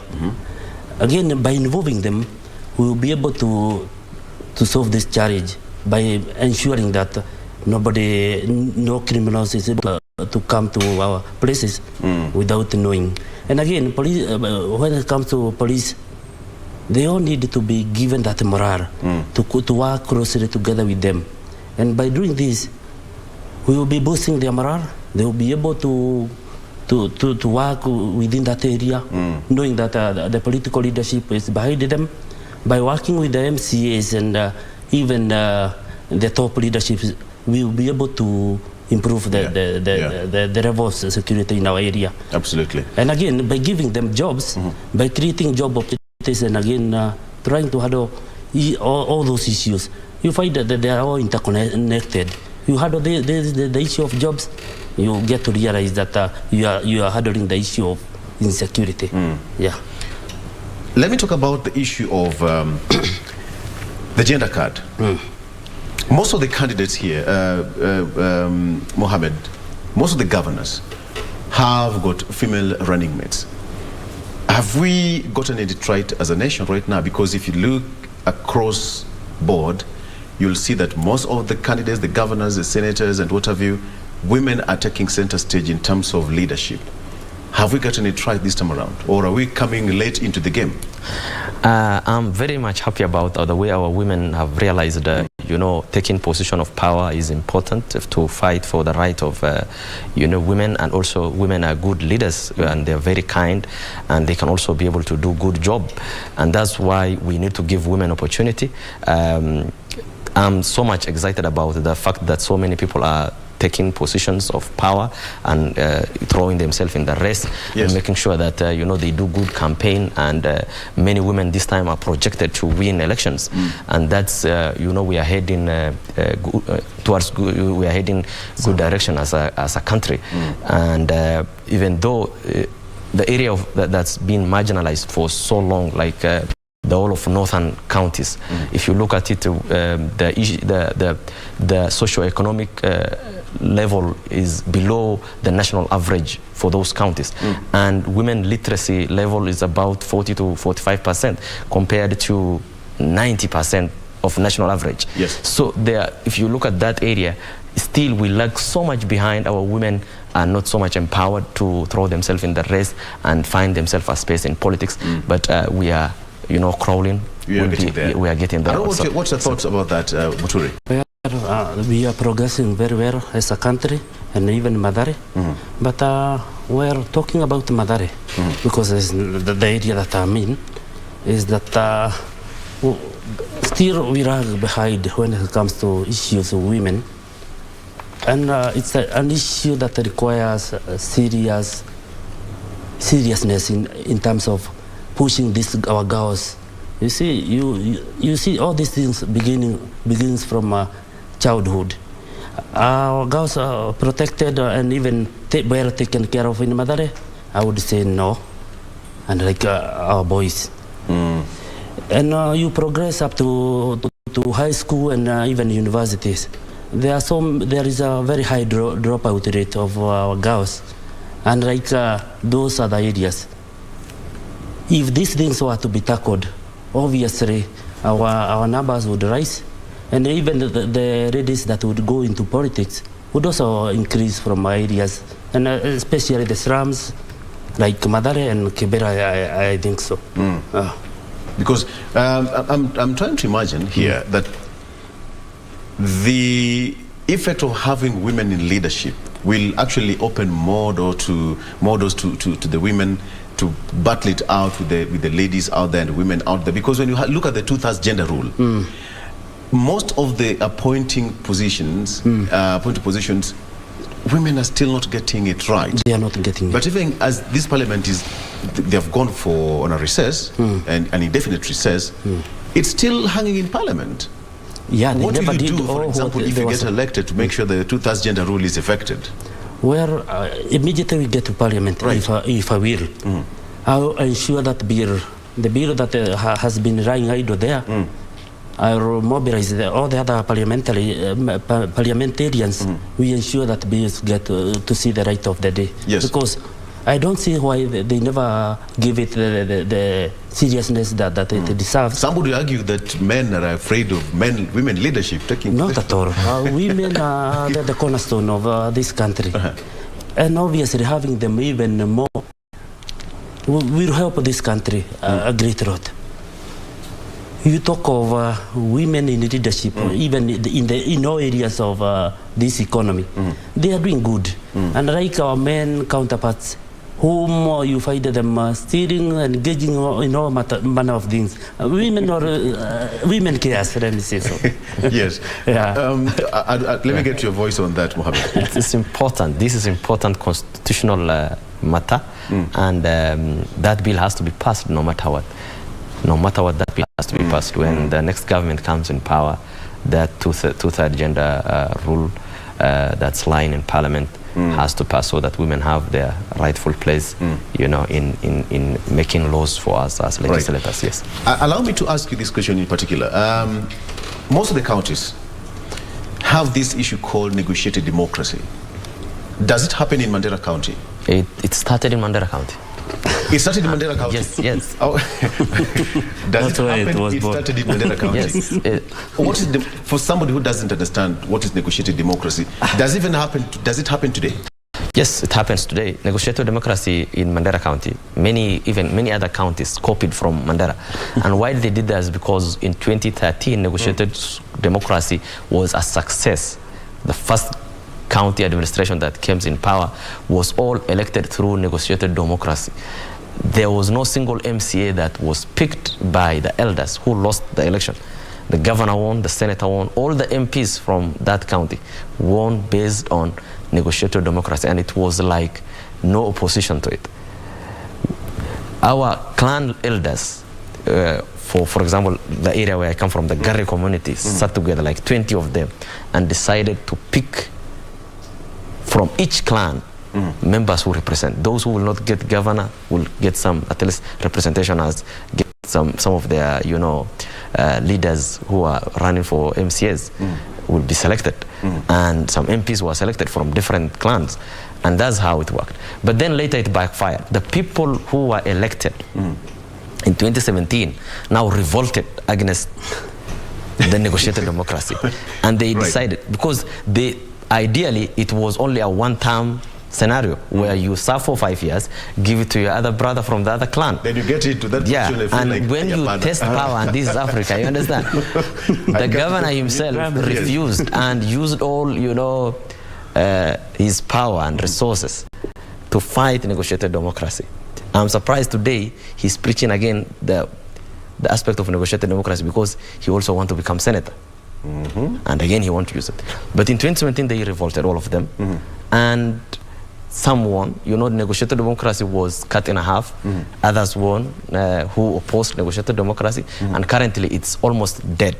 It's almost at the deathbed.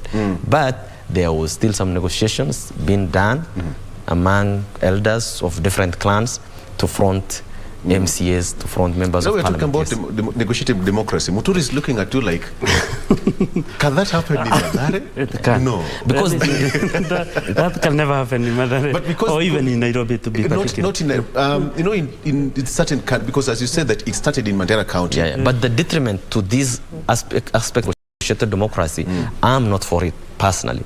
Because leaders sit down and select a person who might not have, a caliber to lead, who might not have, the mindset, who might not have, even invention to become a leader. This is a calling. They just select someone because his father is somewhere known, because he has a name, and they pick this person to lead. And eventually what happens?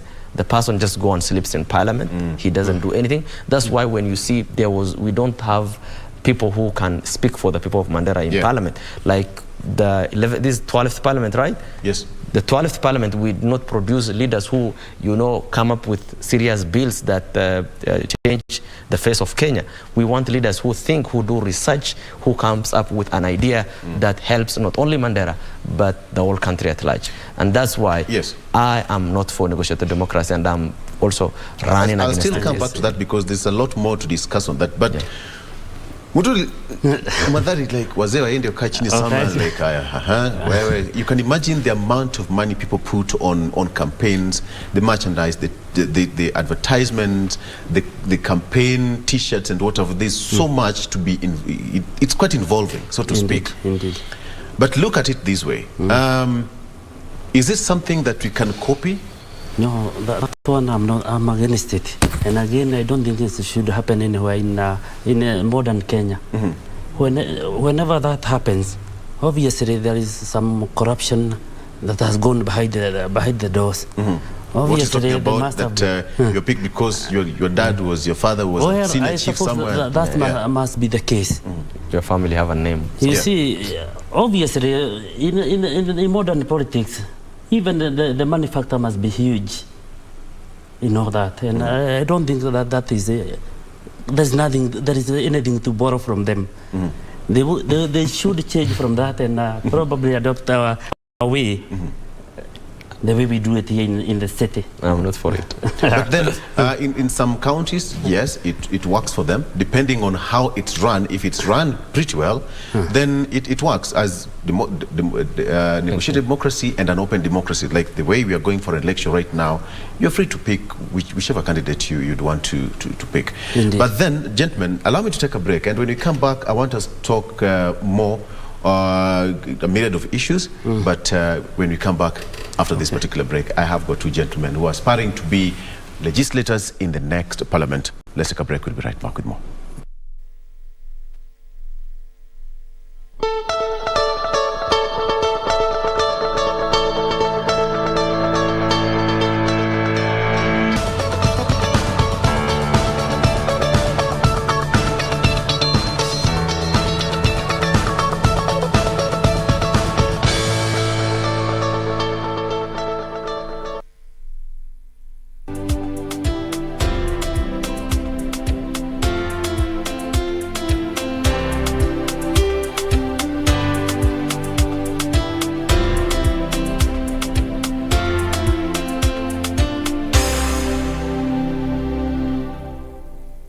Top attractions on KBC Channel 1. In July, Kenya Morans face off against the DRC, Egypt and Senegal in the FIBA Basketball World Cup African qualifiers in Alexandria, Egypt from 1st to 3rd of July 2022. Also in July, Kenya plays South Africa in Rugby League test matches in Nairobi with a return fixture set for October. Still in July, watch the World Athletic Championships from 15th to 24th July live from Oregon, USA as Kenyan athletes seek glory. Followed by the 22nd Commonwealth Games from 28th July to 8th August live from Birmingham, England. In August, join our coverage of the World Athletics Under-20 Championships from the 1st to 6th of August 2022 from Cali, Colombia. Then in November, catch the World Half Marathon Championships on 13th November from Yangzhou, China. Now that's what sets us apart as KBC Channel 1, your true sports partner. Destiny tests all of us in different ways. Master, my mother gave me energy. What are you thinking? My lady, it's bad. What do you mean? Does she know I'm here? Yeah, she knows. But you know, she's the Duchess of the East. Her duty is to protect the land. Do you know anything about this character, Griffin? Huh? Abantu ba Minto Buyamore, stesheni inayoipenda ya Minto FM inakualika ujumuike nasi katika bonge la roadshow itakayofanyika kwenye kaunti ya Nyamira siku ya Alhamisi tarehe 16 Juni. Msafara wa Minto FM utapitia Kijauri, Nyansiongo, Manga, Keroka, Gesima, Bosoveti, Konate, Dangenyo, Nyamira na Miruka. Tarehe 17 tutatembelea maeneo ya Ikonge, Ekerenyu, Magwangwa, Magombo, Tombe, Kemera, Omogonchoro, Getare, Jogo na kumalizia mjini Kisii. Kutakuwa na vichekesho, burudani na zawadi kemkem za kushindaniwa. Pia utakutana na kikosi kizima cha watangazaji unaowaenzi. Minto FM yenye karuga y'umugusi.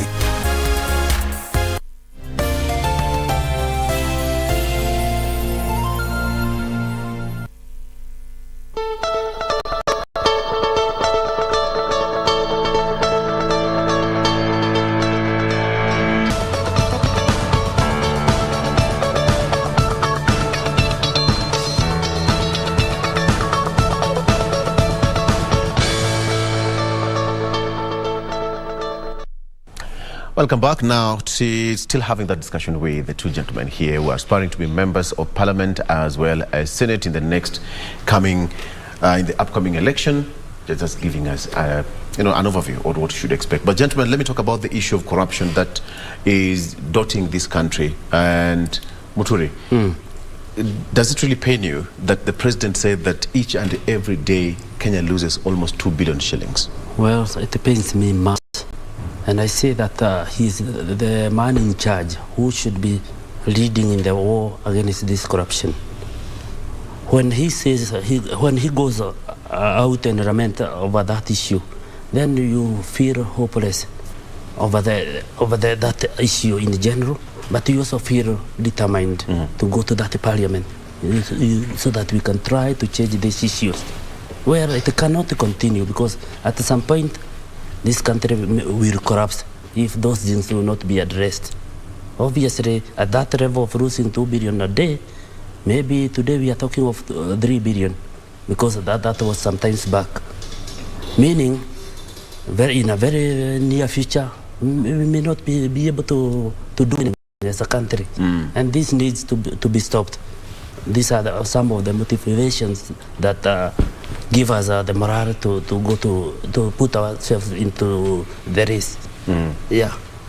Mohammed. Yes, corruption is #1 cancer that is really affecting us as a country.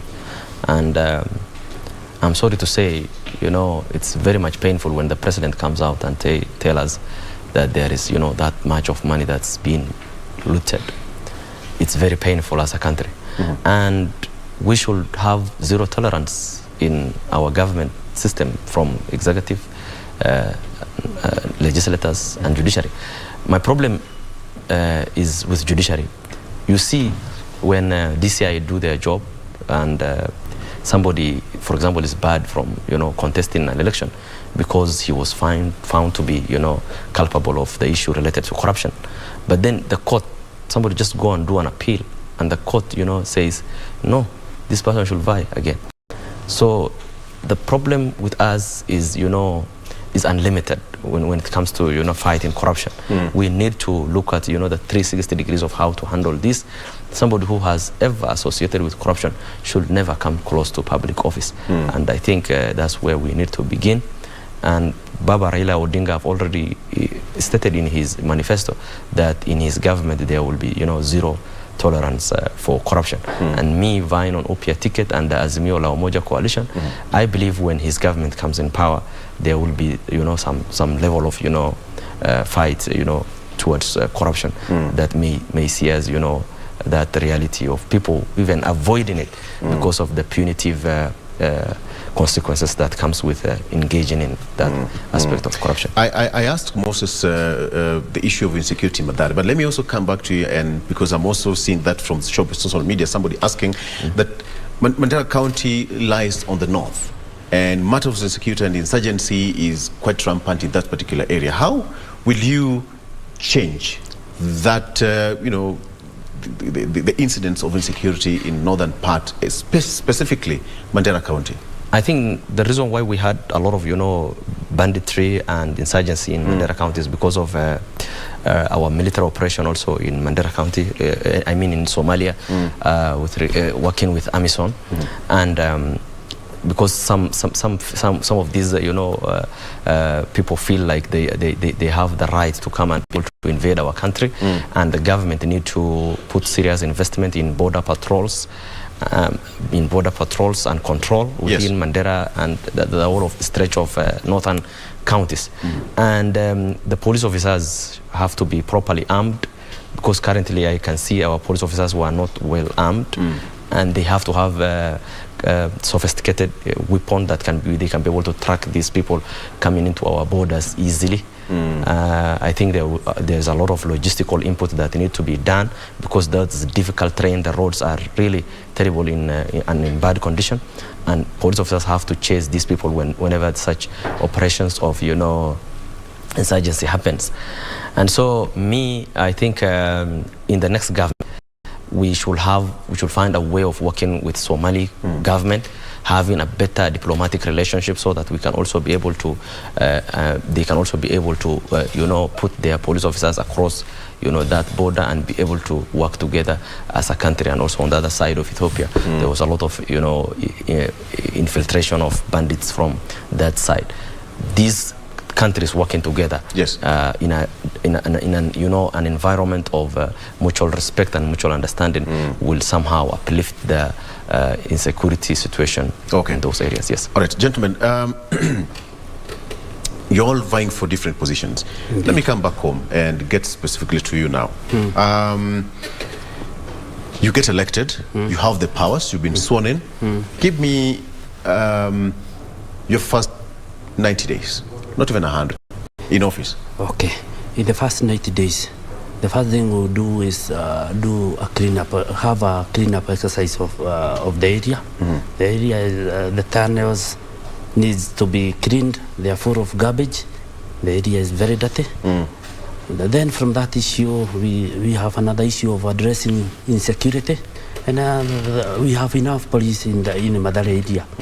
All what we need is to support them, and the kind of support we will do is having a meeting with the leadership of police, having a meeting with the leadership of the chiefs, having a leadership with the educational leaders, and with that we'll be able to give them motivation that they require to begin the work.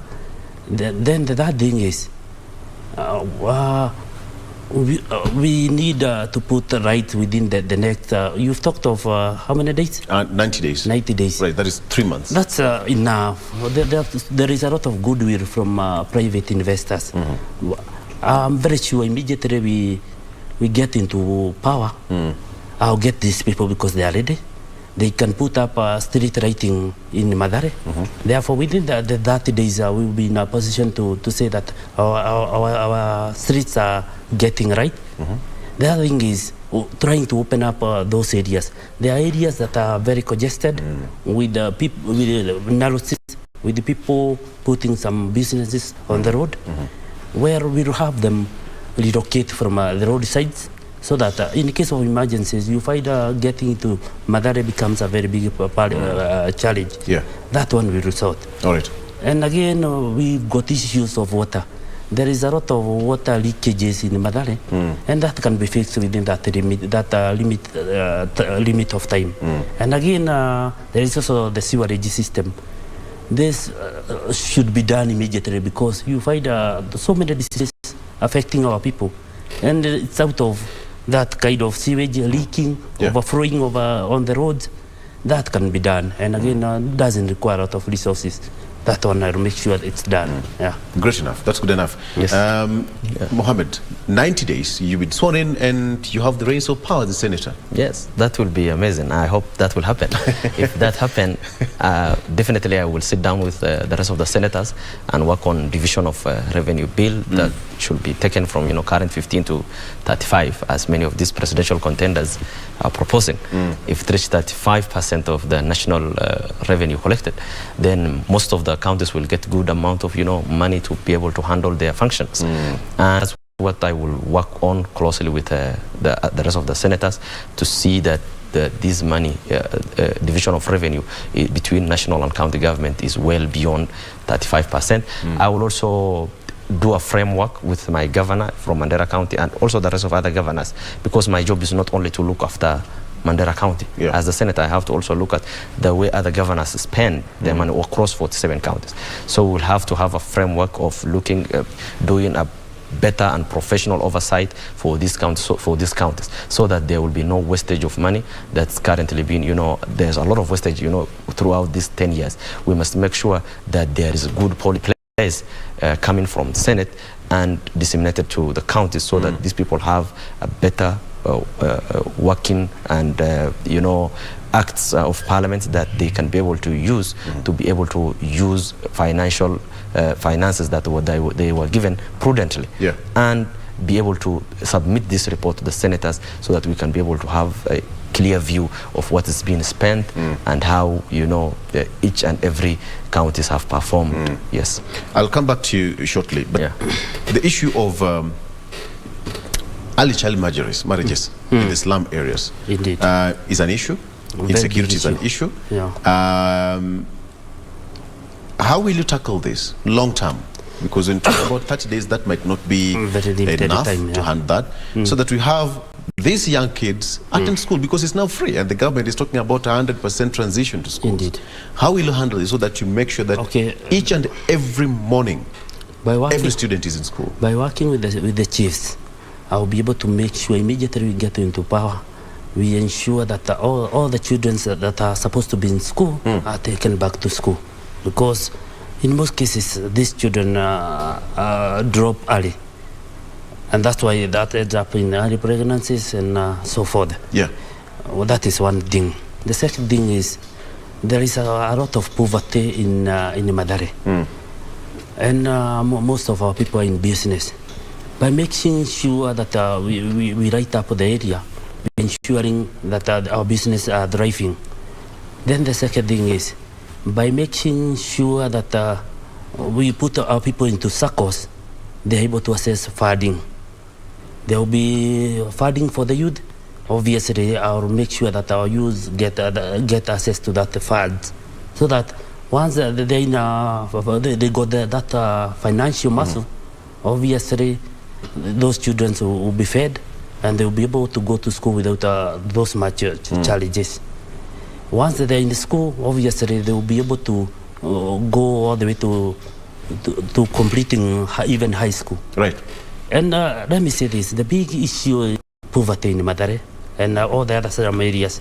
You tackle the issue of poverty, you've given the much morale that they need to proceed. Otherwise, these girls do not drop out of will. It's because of the level of poverty in their homes. If a child didn't get a meal last night, there's no way you can convince that child to go to school today. Obviously, by empowering their mothers, their fathers, their relatives, you are giving them the much needed support. The other thing is, when it comes to girls, they need these sanitary pads. And providing them doesn't require a lot. That one, I promise, I will make sure that is available. And again, there is a lot of support that within private communities. They are ready and willing to support us. It's only that they do not want politics that goes with that issue. You see, so many people out there, they are willing, but they do not want to be engaged in politics of it. So that's another issue that I'll be able to tackle. All right. By tackling insecurity, again, you are enabling them to go to school. I mean, all these things, they are intertwined together. Yeah. They're connected. You know, Northeastern still is more of a nomadic area, and most of this, the problem of insecurity can affect so many things there. How will you handle the issue of education in that particular area, so that each and every girl child or boy child get education in Northeastern, more so in Mandera, and just to change the face of that particular county? Of course, the literacy level in Northeastern is well below average compared to the national average, and because when so many people are not, informed about the importance of education, then there is laxity that comes with it. There is an issue that need to be addressed, and the county government, also in consultation with the national government, should have to do a lot of education for adults, so that they can be able to take their children to school. And that is where we begin. People have to understand what an educated person can do, and the importance related to that. Of course, the issue of insecurity has made many not go to school because they are afraid for their lives. And many teachers have also withdrawn from that area for the same reason. And it is the obligation of the national government to provide enough security. It is by right that the people of Mandera get enough security, so that children can be able to go to school without being afraid for their lives. So, like I said before when I was talking about the issue of security, there is need for serious investment in our police, so that they can be able to provide for the people the much needed security in those areas, and people can be able to go to school. Yes. How is the campaigns, for example, the issue of changing the mindset and getting the right leaders, apart from the handouts, because that's what's affecting most of the politicians who say we are being elected because we bought, we gave them the money. How will you change the mindset, or even as we move forward, so that we make sure that Kenyans get the right leaders who deserve to be in those positions? Okay. I agree that the issue of money is playing a role in Madare politics, because of the level of poverty. But that will not help. I'm engaging from door to door, trying to talk to these people about these issues. These are issues that have bedeviled them since 70s. If at all these issues were faced our mothers and our grandmothers, and now they are facing us, where we should be worried. At some point we must change. Yes. Okay, and I must say this, we are doing well. By engaging them direct, you are able to understand the issues that needs to be tackled. They've got a lot of issues. And once you engage them one-on-one, you are able to understand them. They see you as part of them, and they are able to relate with the problems that you'll be talking about. And that has helped me a lot. I say I'm doing very good in that. Yeah. What about you, Mohammed? Because we have to change the whole of this game all over, once and for all, so that you don't get worried that somebody so-and-so is going to get elected because he dished out money. Now that you are capable, but because you're not well-oiled, you'll not get the position. This is a serious challenge, definitely. And the people of Kenya tend to forget a lot. It's just the other day that we are crying about how monies of COVID was stolen, how many things went wrong, and people were swearing on Twitter that they will never again vote for leaders, who are not proven, who don't show that quality of leadership in public.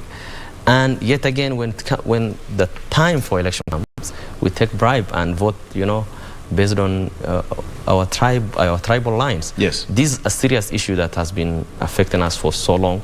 We need to think about it as a country and as the people of Kenya, and make sure that we don't take bribe to vote for any leader. We have to listen to leaders, and we have to interrogate, listen to them, and make sure that when we vote, when we go to that polling booth and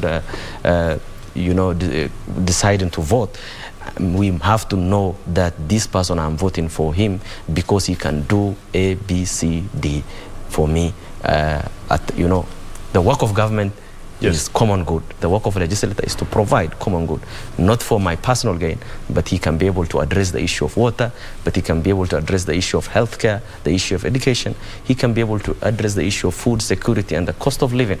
So when a voter is well informed and that integrity of the vote is also very important. But our voters currently are taking money and they are voting on tribal, and very unfortunate. Very unfortunate. Yes. All right, gentlemen, I'm told that we're running out of time, but I'll give you 1 minute each so that you can talk to your area residents. Starting with you, Muturi, that is your camera. Talk to Madari people. They're watching. Talk to them in 1 minute. Hello, viewer. I'm happy to be here. Let me talk to you. You as a Madari voter, a time has come when we must change the direction of our politics in our constituency. I'm vying on Usakaote ticket. I'm very much willing. You know these challenges. I was born in Madare. I've lived in Madare all the way through. I know your challenges. Your challenges are my challenges, and I'm willing to tackle them. Let's not make a mistake of previous. Let's vote for a good candidate, a right candidate, a candidate with the ability to do all what he promises. That's me. Asante sana. Very well. 1 minute. That's a good one. Yes, go ahead. I don't know if I will cover it in 1 minute. Thank you so much, my beloved people of Mandera. Asante sana. I'm happy today to talk to you. My name is Said Adan. I'm running for Mandera County Senator on UPIA Party and the Azimio la Umoja Coalition. And we have to know that our number one problem, the sooner we realize that our number one problem is the kind of leaders that we elect into office, the better we will all off. And so look at it very critically. Where is the billions that was sent to Mandera? Have you seen any major life-changing project undertaken by our county government? Do our hospital have enough medical professionals and medicines? Do our mothers have access to clean and safe drinking water? And so if the answer to these questions are no, you have a leader who can be able to work on your behalf at the Senate, who will make sure that you have access to these basic necessities. And I will make sure I will not sleep at night without making sure that you have access to clean and safe drinking water, access to quality health, access to quality education, and healthy food. Asanteni sana na Mungu awabariki. Thank you so much. Yes. Gentlemen, remember that the pledges that you make to your voters, they will hold you to account at some point. All right? So make sure that when you go there, if you get elected, you deliver, because it's service to the people. Because at the end of the day, you're the voice of the people. All right. Thank you so much for joining me. That was Moses Muturi and Usawa Kowote, Member of Parliament aspiring there in Mathare, and Said Adan and Upia Party running for Senate seat in Mandera County. Thank you so much for being a part of the show, and gentlemen, thank you also for coming over, and even you being a good viewer. Let's take a break, but when we come back, Doreen will be driving some agenda. But for me, have a good morning. Bye-bye.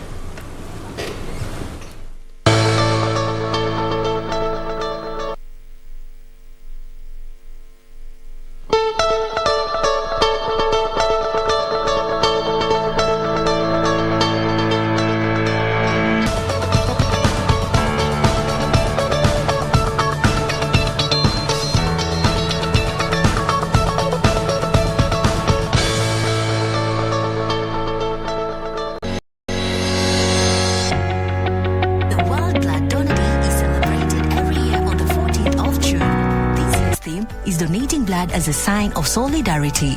This event will be held at Olkalau in Nyandarua County and will be presided over by Mutai Kagwe, the CS of Health.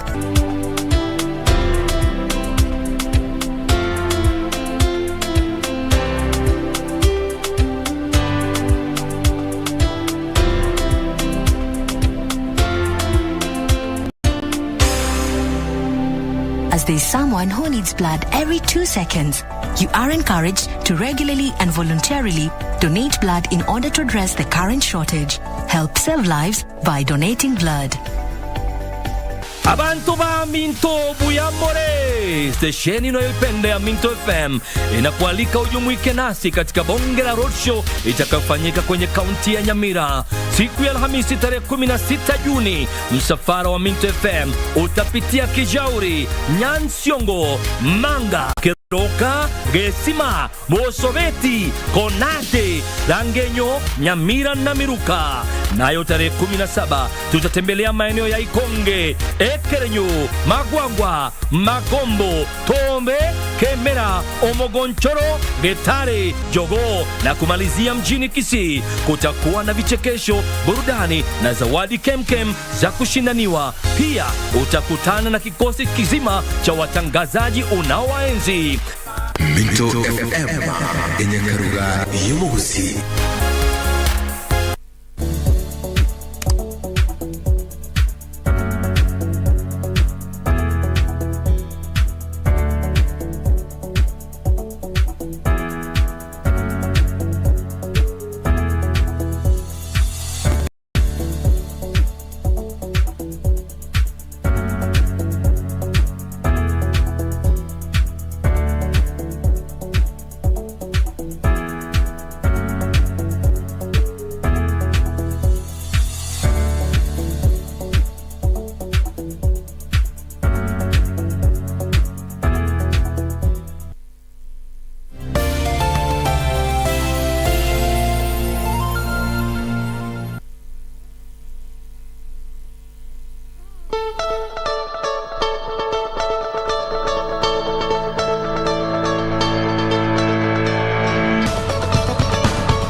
Year-old Nancy Ngada straddles confidently into her company premises. She's frantically making calls to ensure power is restored. She has deadlines to beat. This has been her routine of the last 2 years after she plunged into the deep end of flour milling business, mainly dominated by the big boys. The economics and mathematics graduate says the idea of milling flour came after years of serving as a wholesaler for other millers' products at her local market. One of the things that I was selling was unga ya ugali, which was selling very good. So one time I'm like, why not? Si nijaribu kutengeneza mimi mwenyewe nikiuza. Armed with a few savings and a small bank loan, she embarked on setting up a milling factory in Matsuli, Muhaya constituency of Vihiga County. We really started small, like tulikuwa tuna produce just for our shop kidogo and then the neighboring shops, but tulipoendelea and people were tasting and seeing the quality was okay, the quality was good, watu wakaamua demand is growing. The farmer ninaibeba to this place, and then I have to make sure ya kwamba nimepima moisture content. It must be very correct, as in mahindi imekauka to a moisture of around 10 to 12 in the maximum. Then I have to measure its aflatoxin level, ikoe hakuna. After that I have to, like, general looking at it, intakana ikoe iko safi, haina misogoro, haina nini nini. Today, she employs 75 workers on permanent basis and tens of others on need basis. What I've tried, though not so much, ni kuemploy those who are still young like me. Wenye tunaweza relate, tunaweza ongea language zenye tunaelewana, People who can understand and work for long hours. People who can, they have a vision, where they can be motivated by me. Hawaoni tu ya kwamba huyu ni mtoto atatuambia nini, hapana. Wanaona huyu ni mmoja wetu. If she has made it, we can also make it. Usichague kazi, usibague kazi. Pesa haitajiandika hii pesa ilikuwa ya kazi fulani ama ilikuwa ya huku na huku. Unapata pesa unajikimu nayo. She has made a tremendous strides and carved a niche in the market, establishing her presence in Vihiga, Kakamega and Kisumu counties. Quality has been our number one key, and again, prices, we make sure that it is really, really affordable. As much as it is good quality like the established brands, tunahakikisha kwamba bei ni yenye mwananchi wa kawaida anaweza afford. She mills up to 1,200 bales of flour each day to satiate an ever-growing demand for her produce. She challenges other young people to take risks and create employment rather than wait to be employed. She, however, says before embarking on any venture, one must do thorough research on the industry. Ni kujaribu. As a young person, you still have a long way to go. Kikiumana, it is okay. If all goes well, well and good pia, unasonga mbele. But what challenges does she face? Unga si unga tu, ati unatoka kwa mahindi hadi kwa unga. There are so many things involved hapa katikati, so you must do your research very well ili uhakikishe by the time unaanza you have a know-how of what you want. If the government can come in na wapeane an incentive for us who are still young, ya kwamba when you want to start, tutakulipia maybe cabs, we shall cater for health, we shall cater for those small things. It will be so easy for us, because I took like 3 to 6 months to raise these funds. Nancy plans to expand her business venture into animal feeding process. Like any other young Kenyan, Nancy is a social media enthusiast. Her favorite medium, TikTok.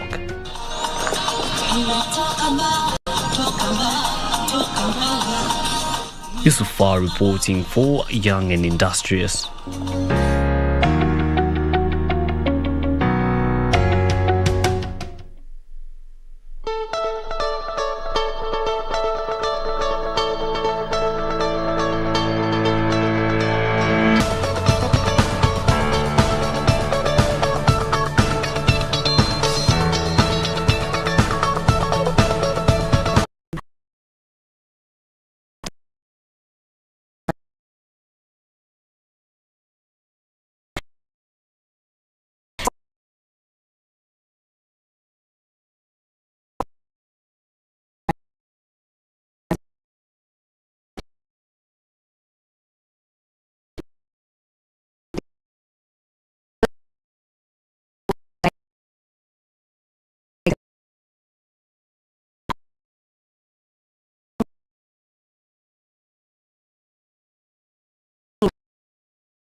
committed to do right now, as far as the fourth industrial revolution is concerned and information literacy, is to ensure that we try and close the gender gap, especially when it comes to Africa.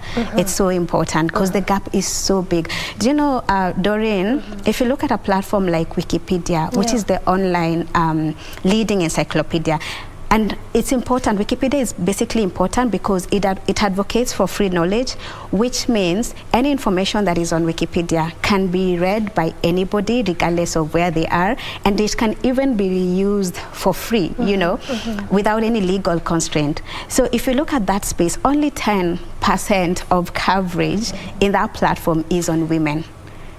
Yeah, so which is a very small percentage. It is. Yes, so I'm really just keen on empowering, especially young people, because we are the majority in Africa. In our country, we are also the majority. So also working on empowering people or young people, not just to be consumers of information, but also creators of information, because that is important. We live in a world where everybody has knowledge on something. So if you have the platform to share that, then you benefit somebody else. Yeah. And we'll come back to interrogate the gender issue perhaps later on in the conversation, but let's come back to your initiative, Voice It. Talk to us about that, where it began, what the intention and purpose of it was. Voice It is my baby. And first, let me start by apologizing to the subscribers, because you've not been, by that check, you've not been posting for a while. Since COVID came, and COVID disrupted everything. But then Voice It was that platform, or rather the vision for Voice It. I wanted to create a platform leveraging on what the new media space, and then YouTube channels are coming up. They've been that space where young people or even anyone wants to consume, information chap on the go, and also information that is curated for their needs. So I wanted a platform. I noticed there wasn't a space for young people to just talk about, have conversations on things that matter to us, have conversations about, careers. How do you leverage yourself for, a job promotion? How do you brand yourself online? Also, if it comes to, topical issues, political issues, create that safe space where it is us, peers, engaging, and our voice matters. We have that media outlet. So that is what Voice It was all about. And I will say the success of that, if you look at the videos that have done so well, the videos that have so many views on that channel, it's the videos that are just curated to help people make the best information, or rather make the best decisions about their life. Yeah, so I think that's powerful for me. And going forward, this year it's the year that I really want to activate that. But then other than just Voice It, because I'm so dynamic. Yeah. And other than Voice It, I still use other platforms, to, advocate for media and information literacy, to inform, to empower. I use a publication such as the Kenya Forum Online, where I write for, and I also do a lot of, trainings for young people. Early this year, we were part of a team, the Wikimedia Community Kenya, that trained around 100 people, 100 students at the Pwani University on how they can contribute and help grow Swahili Wikipedia. So yeah, and even by having this conversation on your show, Doreen, it's also one way of raising awareness and advocacy on media and information literacy. So we can safely say that you really have a heart for young people. Let's just see how we can be able to make proper and right decisions, in essence. Absolutely. And I'm young myself, so it has to start. Charity begins at home. Exactly. All right, so in your analysis, even just as a communication specialist, what would you say in terms of why people tend not to speak? I mean, just hearing you speak and talk, I would want to imagine that if something is pressing me, particularly as a young person, could be in any front, could be matters to do with leadership, corruption, politics, anything, I need to be able to speak up, because then change begins from there. But why do we not speak? Why do we keep quiet? What is the problem? That's a very good question. And I will say first, I think there's the culturalization. How have we been culturalized? And some of us come from backgrounds where you are not allowed to question. You are not allowed to speak up. What your parents or guardians or anybody around you says, that goes. Whatever they say, that's it.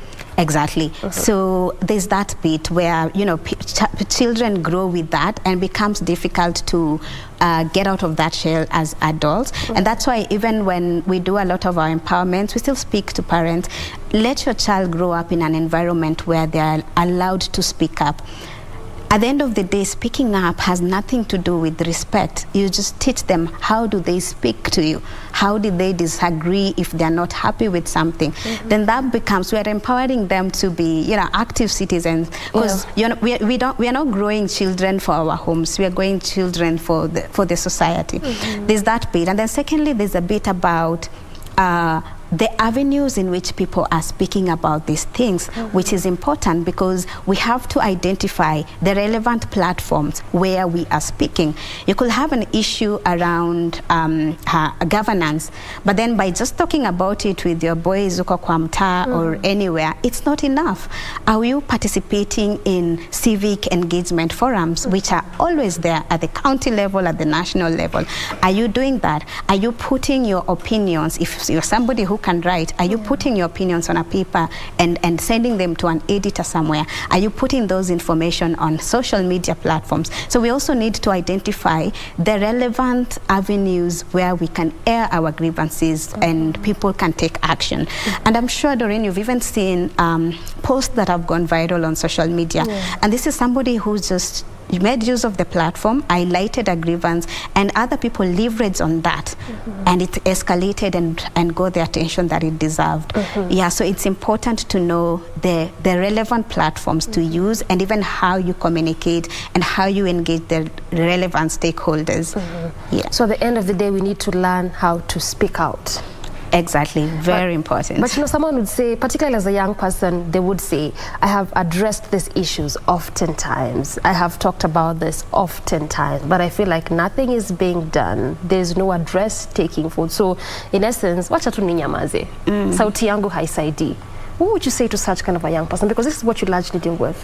Yes, and that's really a valid point, and I see that a lot. But you know, as young people, let me just tell you, we cannot afford to give up. We just can't, you know. And sometimes when you get to that space where you feel like you want to give up because nothing is happening, you know, you want to play complacent and you say, wacha tu niendelee kuvumilia kuwa Mkenya. Because that's it is the way it is, you know. Yeah, so sometimes for me, I've also been in that space, Doreen, to be honest, but then sometimes you look back and you ask yourself, why am I doing this? And then you also take stock of the different milestones, achievements that have been made by some of our leaders who at the time were even young people like us, or sometimes they might not even have been that young, but you look at the efforts they put. People who fought for our constitution, people who fought for our freedom of speech, which is something, if you look at countries in Africa, you realize that as Kenyans, we are actually very privileged. You look at the people who fought for that, and you're like, if they could do this, if they could, you know, hang on there for us to enjoy these things, then we owe it to other generations. You look at people like Gitobo Imanyara, people who really fought for, you know, the freedoms of these countries. You look at someone like Martha Karua, and you're like, JB Kilimo, the woman who fought for Kenya's sexual act, and you're like, we cannot afford to give up. At the end of the day, something will work. It will. We have to remain optimistic and push. Yeah. You know, you've talked about freedom of speech, and I've reminded of a report that was released yesterday showing that when it comes to the Eastern Central Africa, Kenya is the country with that space whereby even opposition leaders can go to campaign anywhere and say anything and talk about anything. When you go to countries surrounding the East Central Africa region bloc, that is not happening because that freedom is not there yet. Exactly. We have that because, again, someone, somehow, somewhere, while they were young, they fought for that. Exactly, and that's important to know. And I'm glad that you've raised that. And actually, one of the popular videos I did on Voice It, there was a time when Bobi Wine from Uganda was, you know, campaigning, and there was a time he was arrested. And at that time, Uganda's media had been censored. And I remember there was no social media, actually. There wasn't. And actually, it was Kenyans who were advocating for free Bobby wine. We were giving them information on what is happening in their country. Exactly. So we have certain privileges that we enjoy to date because people fought for them. Yeah, so it's important for us to carry on with our spirit. We are fighters, we are champions. We have issues as a country, yes, we need to deal with, but we are the people that are going to deal with those issues. Yeah. Right. Really, you've largely talked about the gender issues, you know, largely what you focus on as a person, but also talk to me about the other issues that you talk about in the platform and also in the platform Voice It and also on Kenya Forum. Which other issues do you focus on that pertains to mostly young people?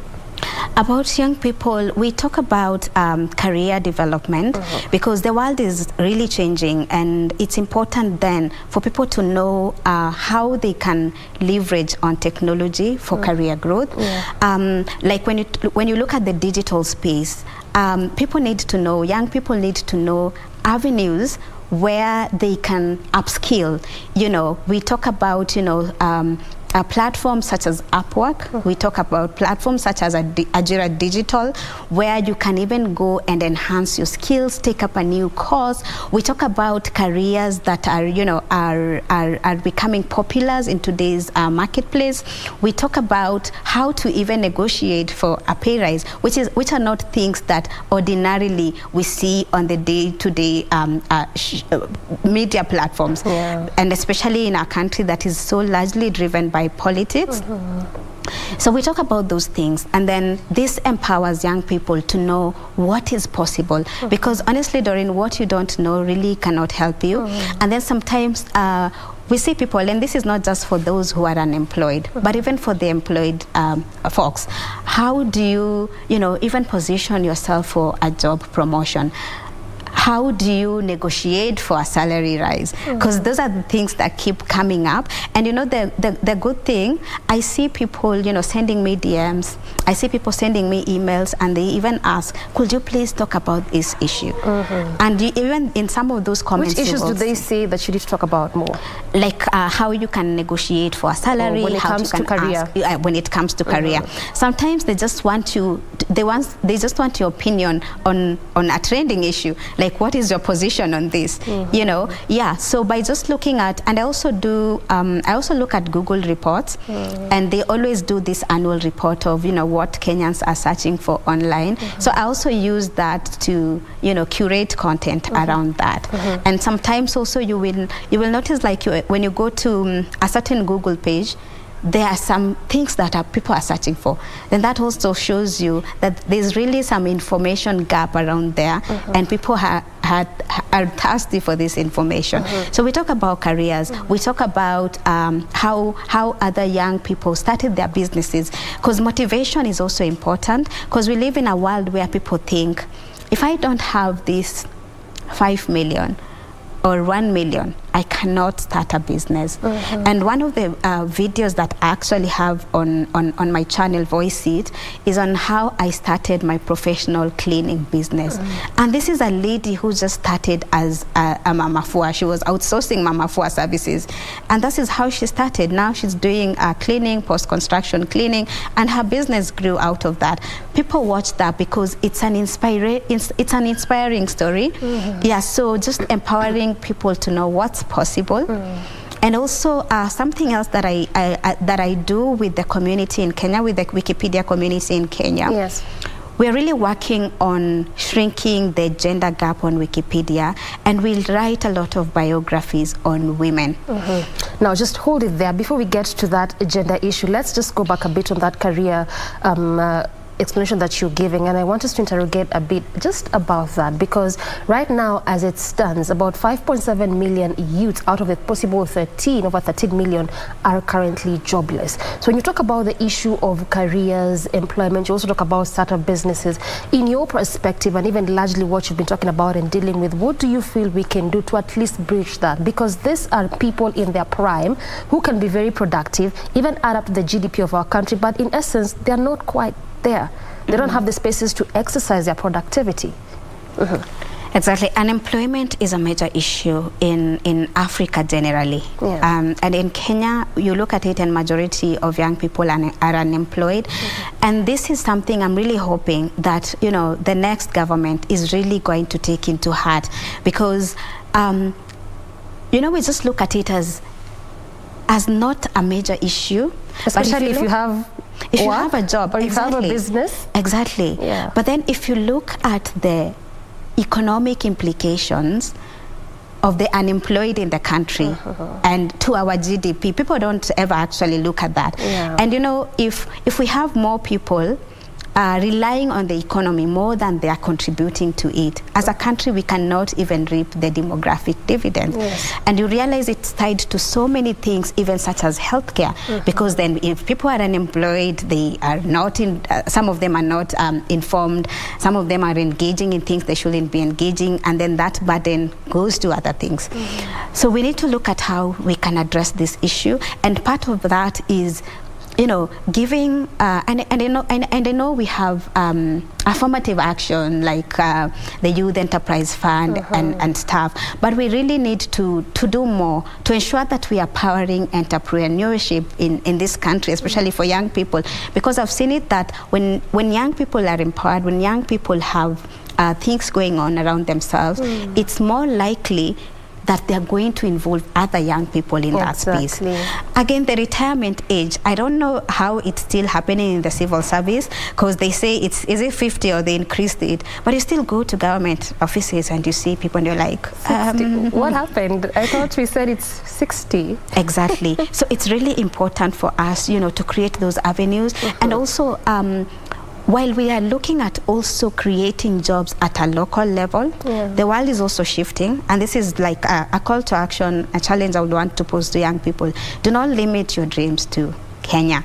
This is our country, yes, but you can still be in Kenya and you have a job, you're doing it remotely. Organizations are recruiting for remote jobs, and especially post-COVID. Please go online, look out for those jobs. If you just even Google, and it's an article I did, it's on the Kenya Forum, top companies that are hiring for full-time remote jobs.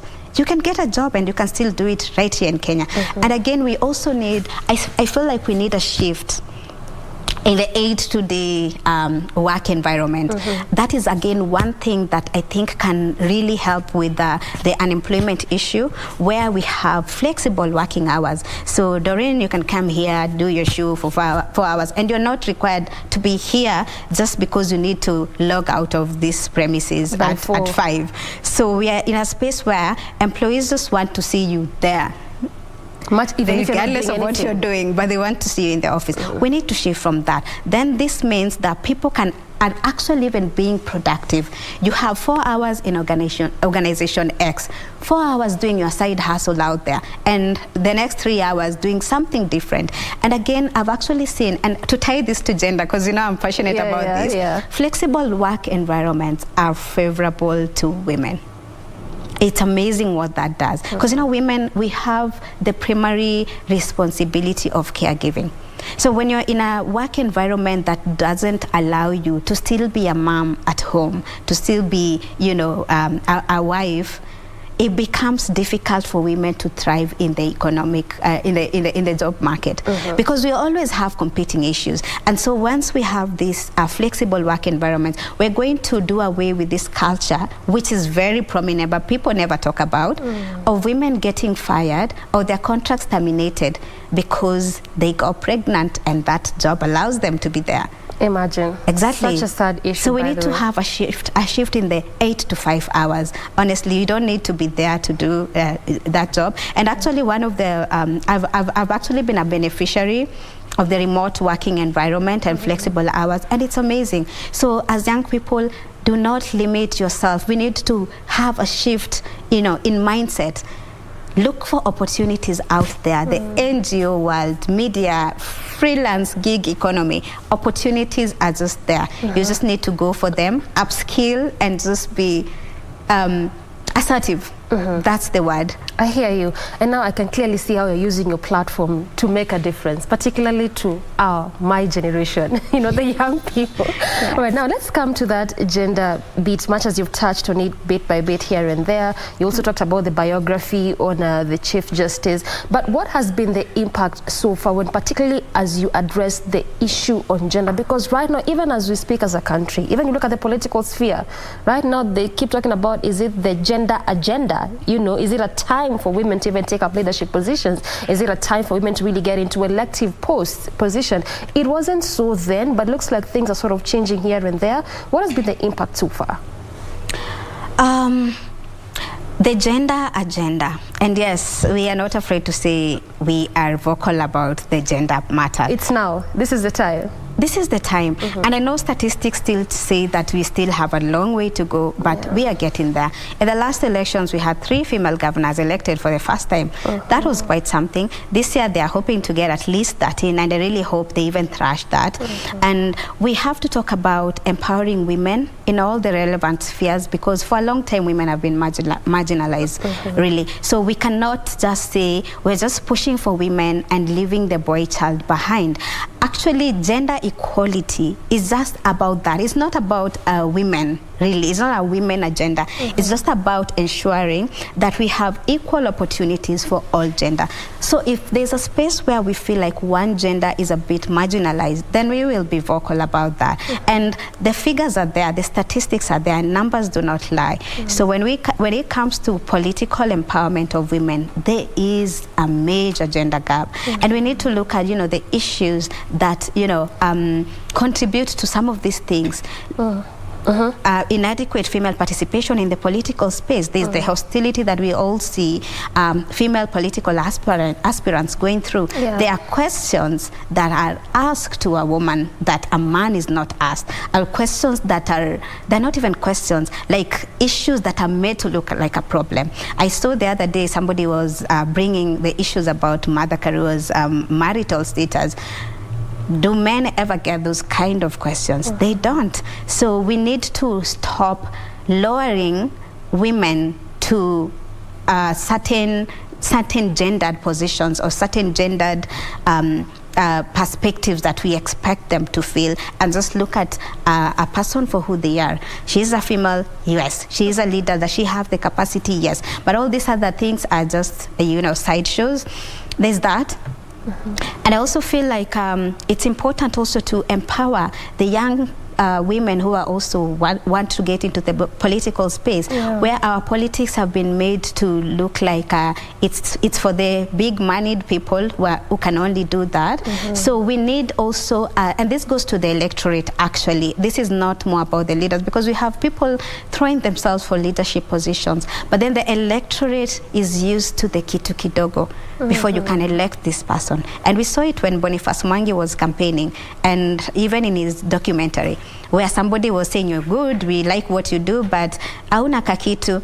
You know, we need to shift from that, because today somebody will give you that 50 bob, that 2,000 bob, and then after they're elected, you never get to see them. Yeah, so even as the electorate, we really need a change in the mindset about what is it that we want. Because at the end of the day, I always say, Doreen, a leader will always be as good as his people. You know, as long as our standards remain the basic minimal, then we cannot expect quality leadership. Yes. And that's why you're here. I mean, to continue passing this information, make us literate in that aspect. But also, as we just bring this conversation to a close, talking about the gender agenda, talking about political empowerment, I would just like to pick your mind on basically what happened on Monday. I mean, the High Court gave a ruling on this 2/3 gender rule. Initially, IEBC had asked political parties, particularly those that had not met this threshold, to go back to the drawing board. As at that time, that was on around April 27th, we were still doing the nomination, it was over 40 political parties, which were told by IEBC, go back and make sure you meet the 2/3 gender principle before we continue the process. In that effect, also IEBC said that when it comes to the list of nomination, you know, the nominated leaders, nominated MPs, nominated senators, it also said to political parties that you need to ensure you meet the 2/3 gender rule in the names that you will submit for purpose of nomination after election.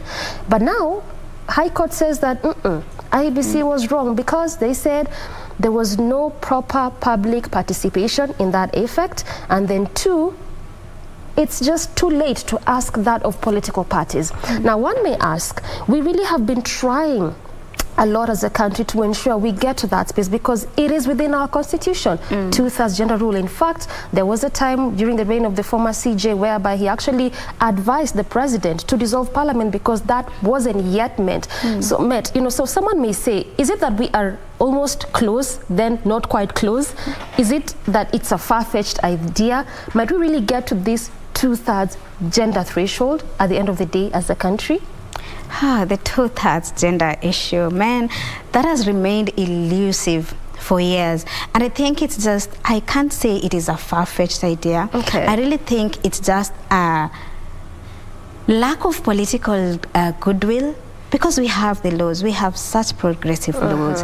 And I also think it's a utter disregard of law, because I remember there was even a ruling by Justice Mativo, but then nothing happened. So if we are totally disregarding first we have the constitution, then even judicial rulings, then that shows there's a problem. And I think it's high time that, you know, the political goodwill to effect the 2/3 gender rule just comes into play, because I think that is exactly what is missing. Because it's not like we don't have the women; the women are there. So I know exactly. So I don't always You are understand. here, actually. I'm here.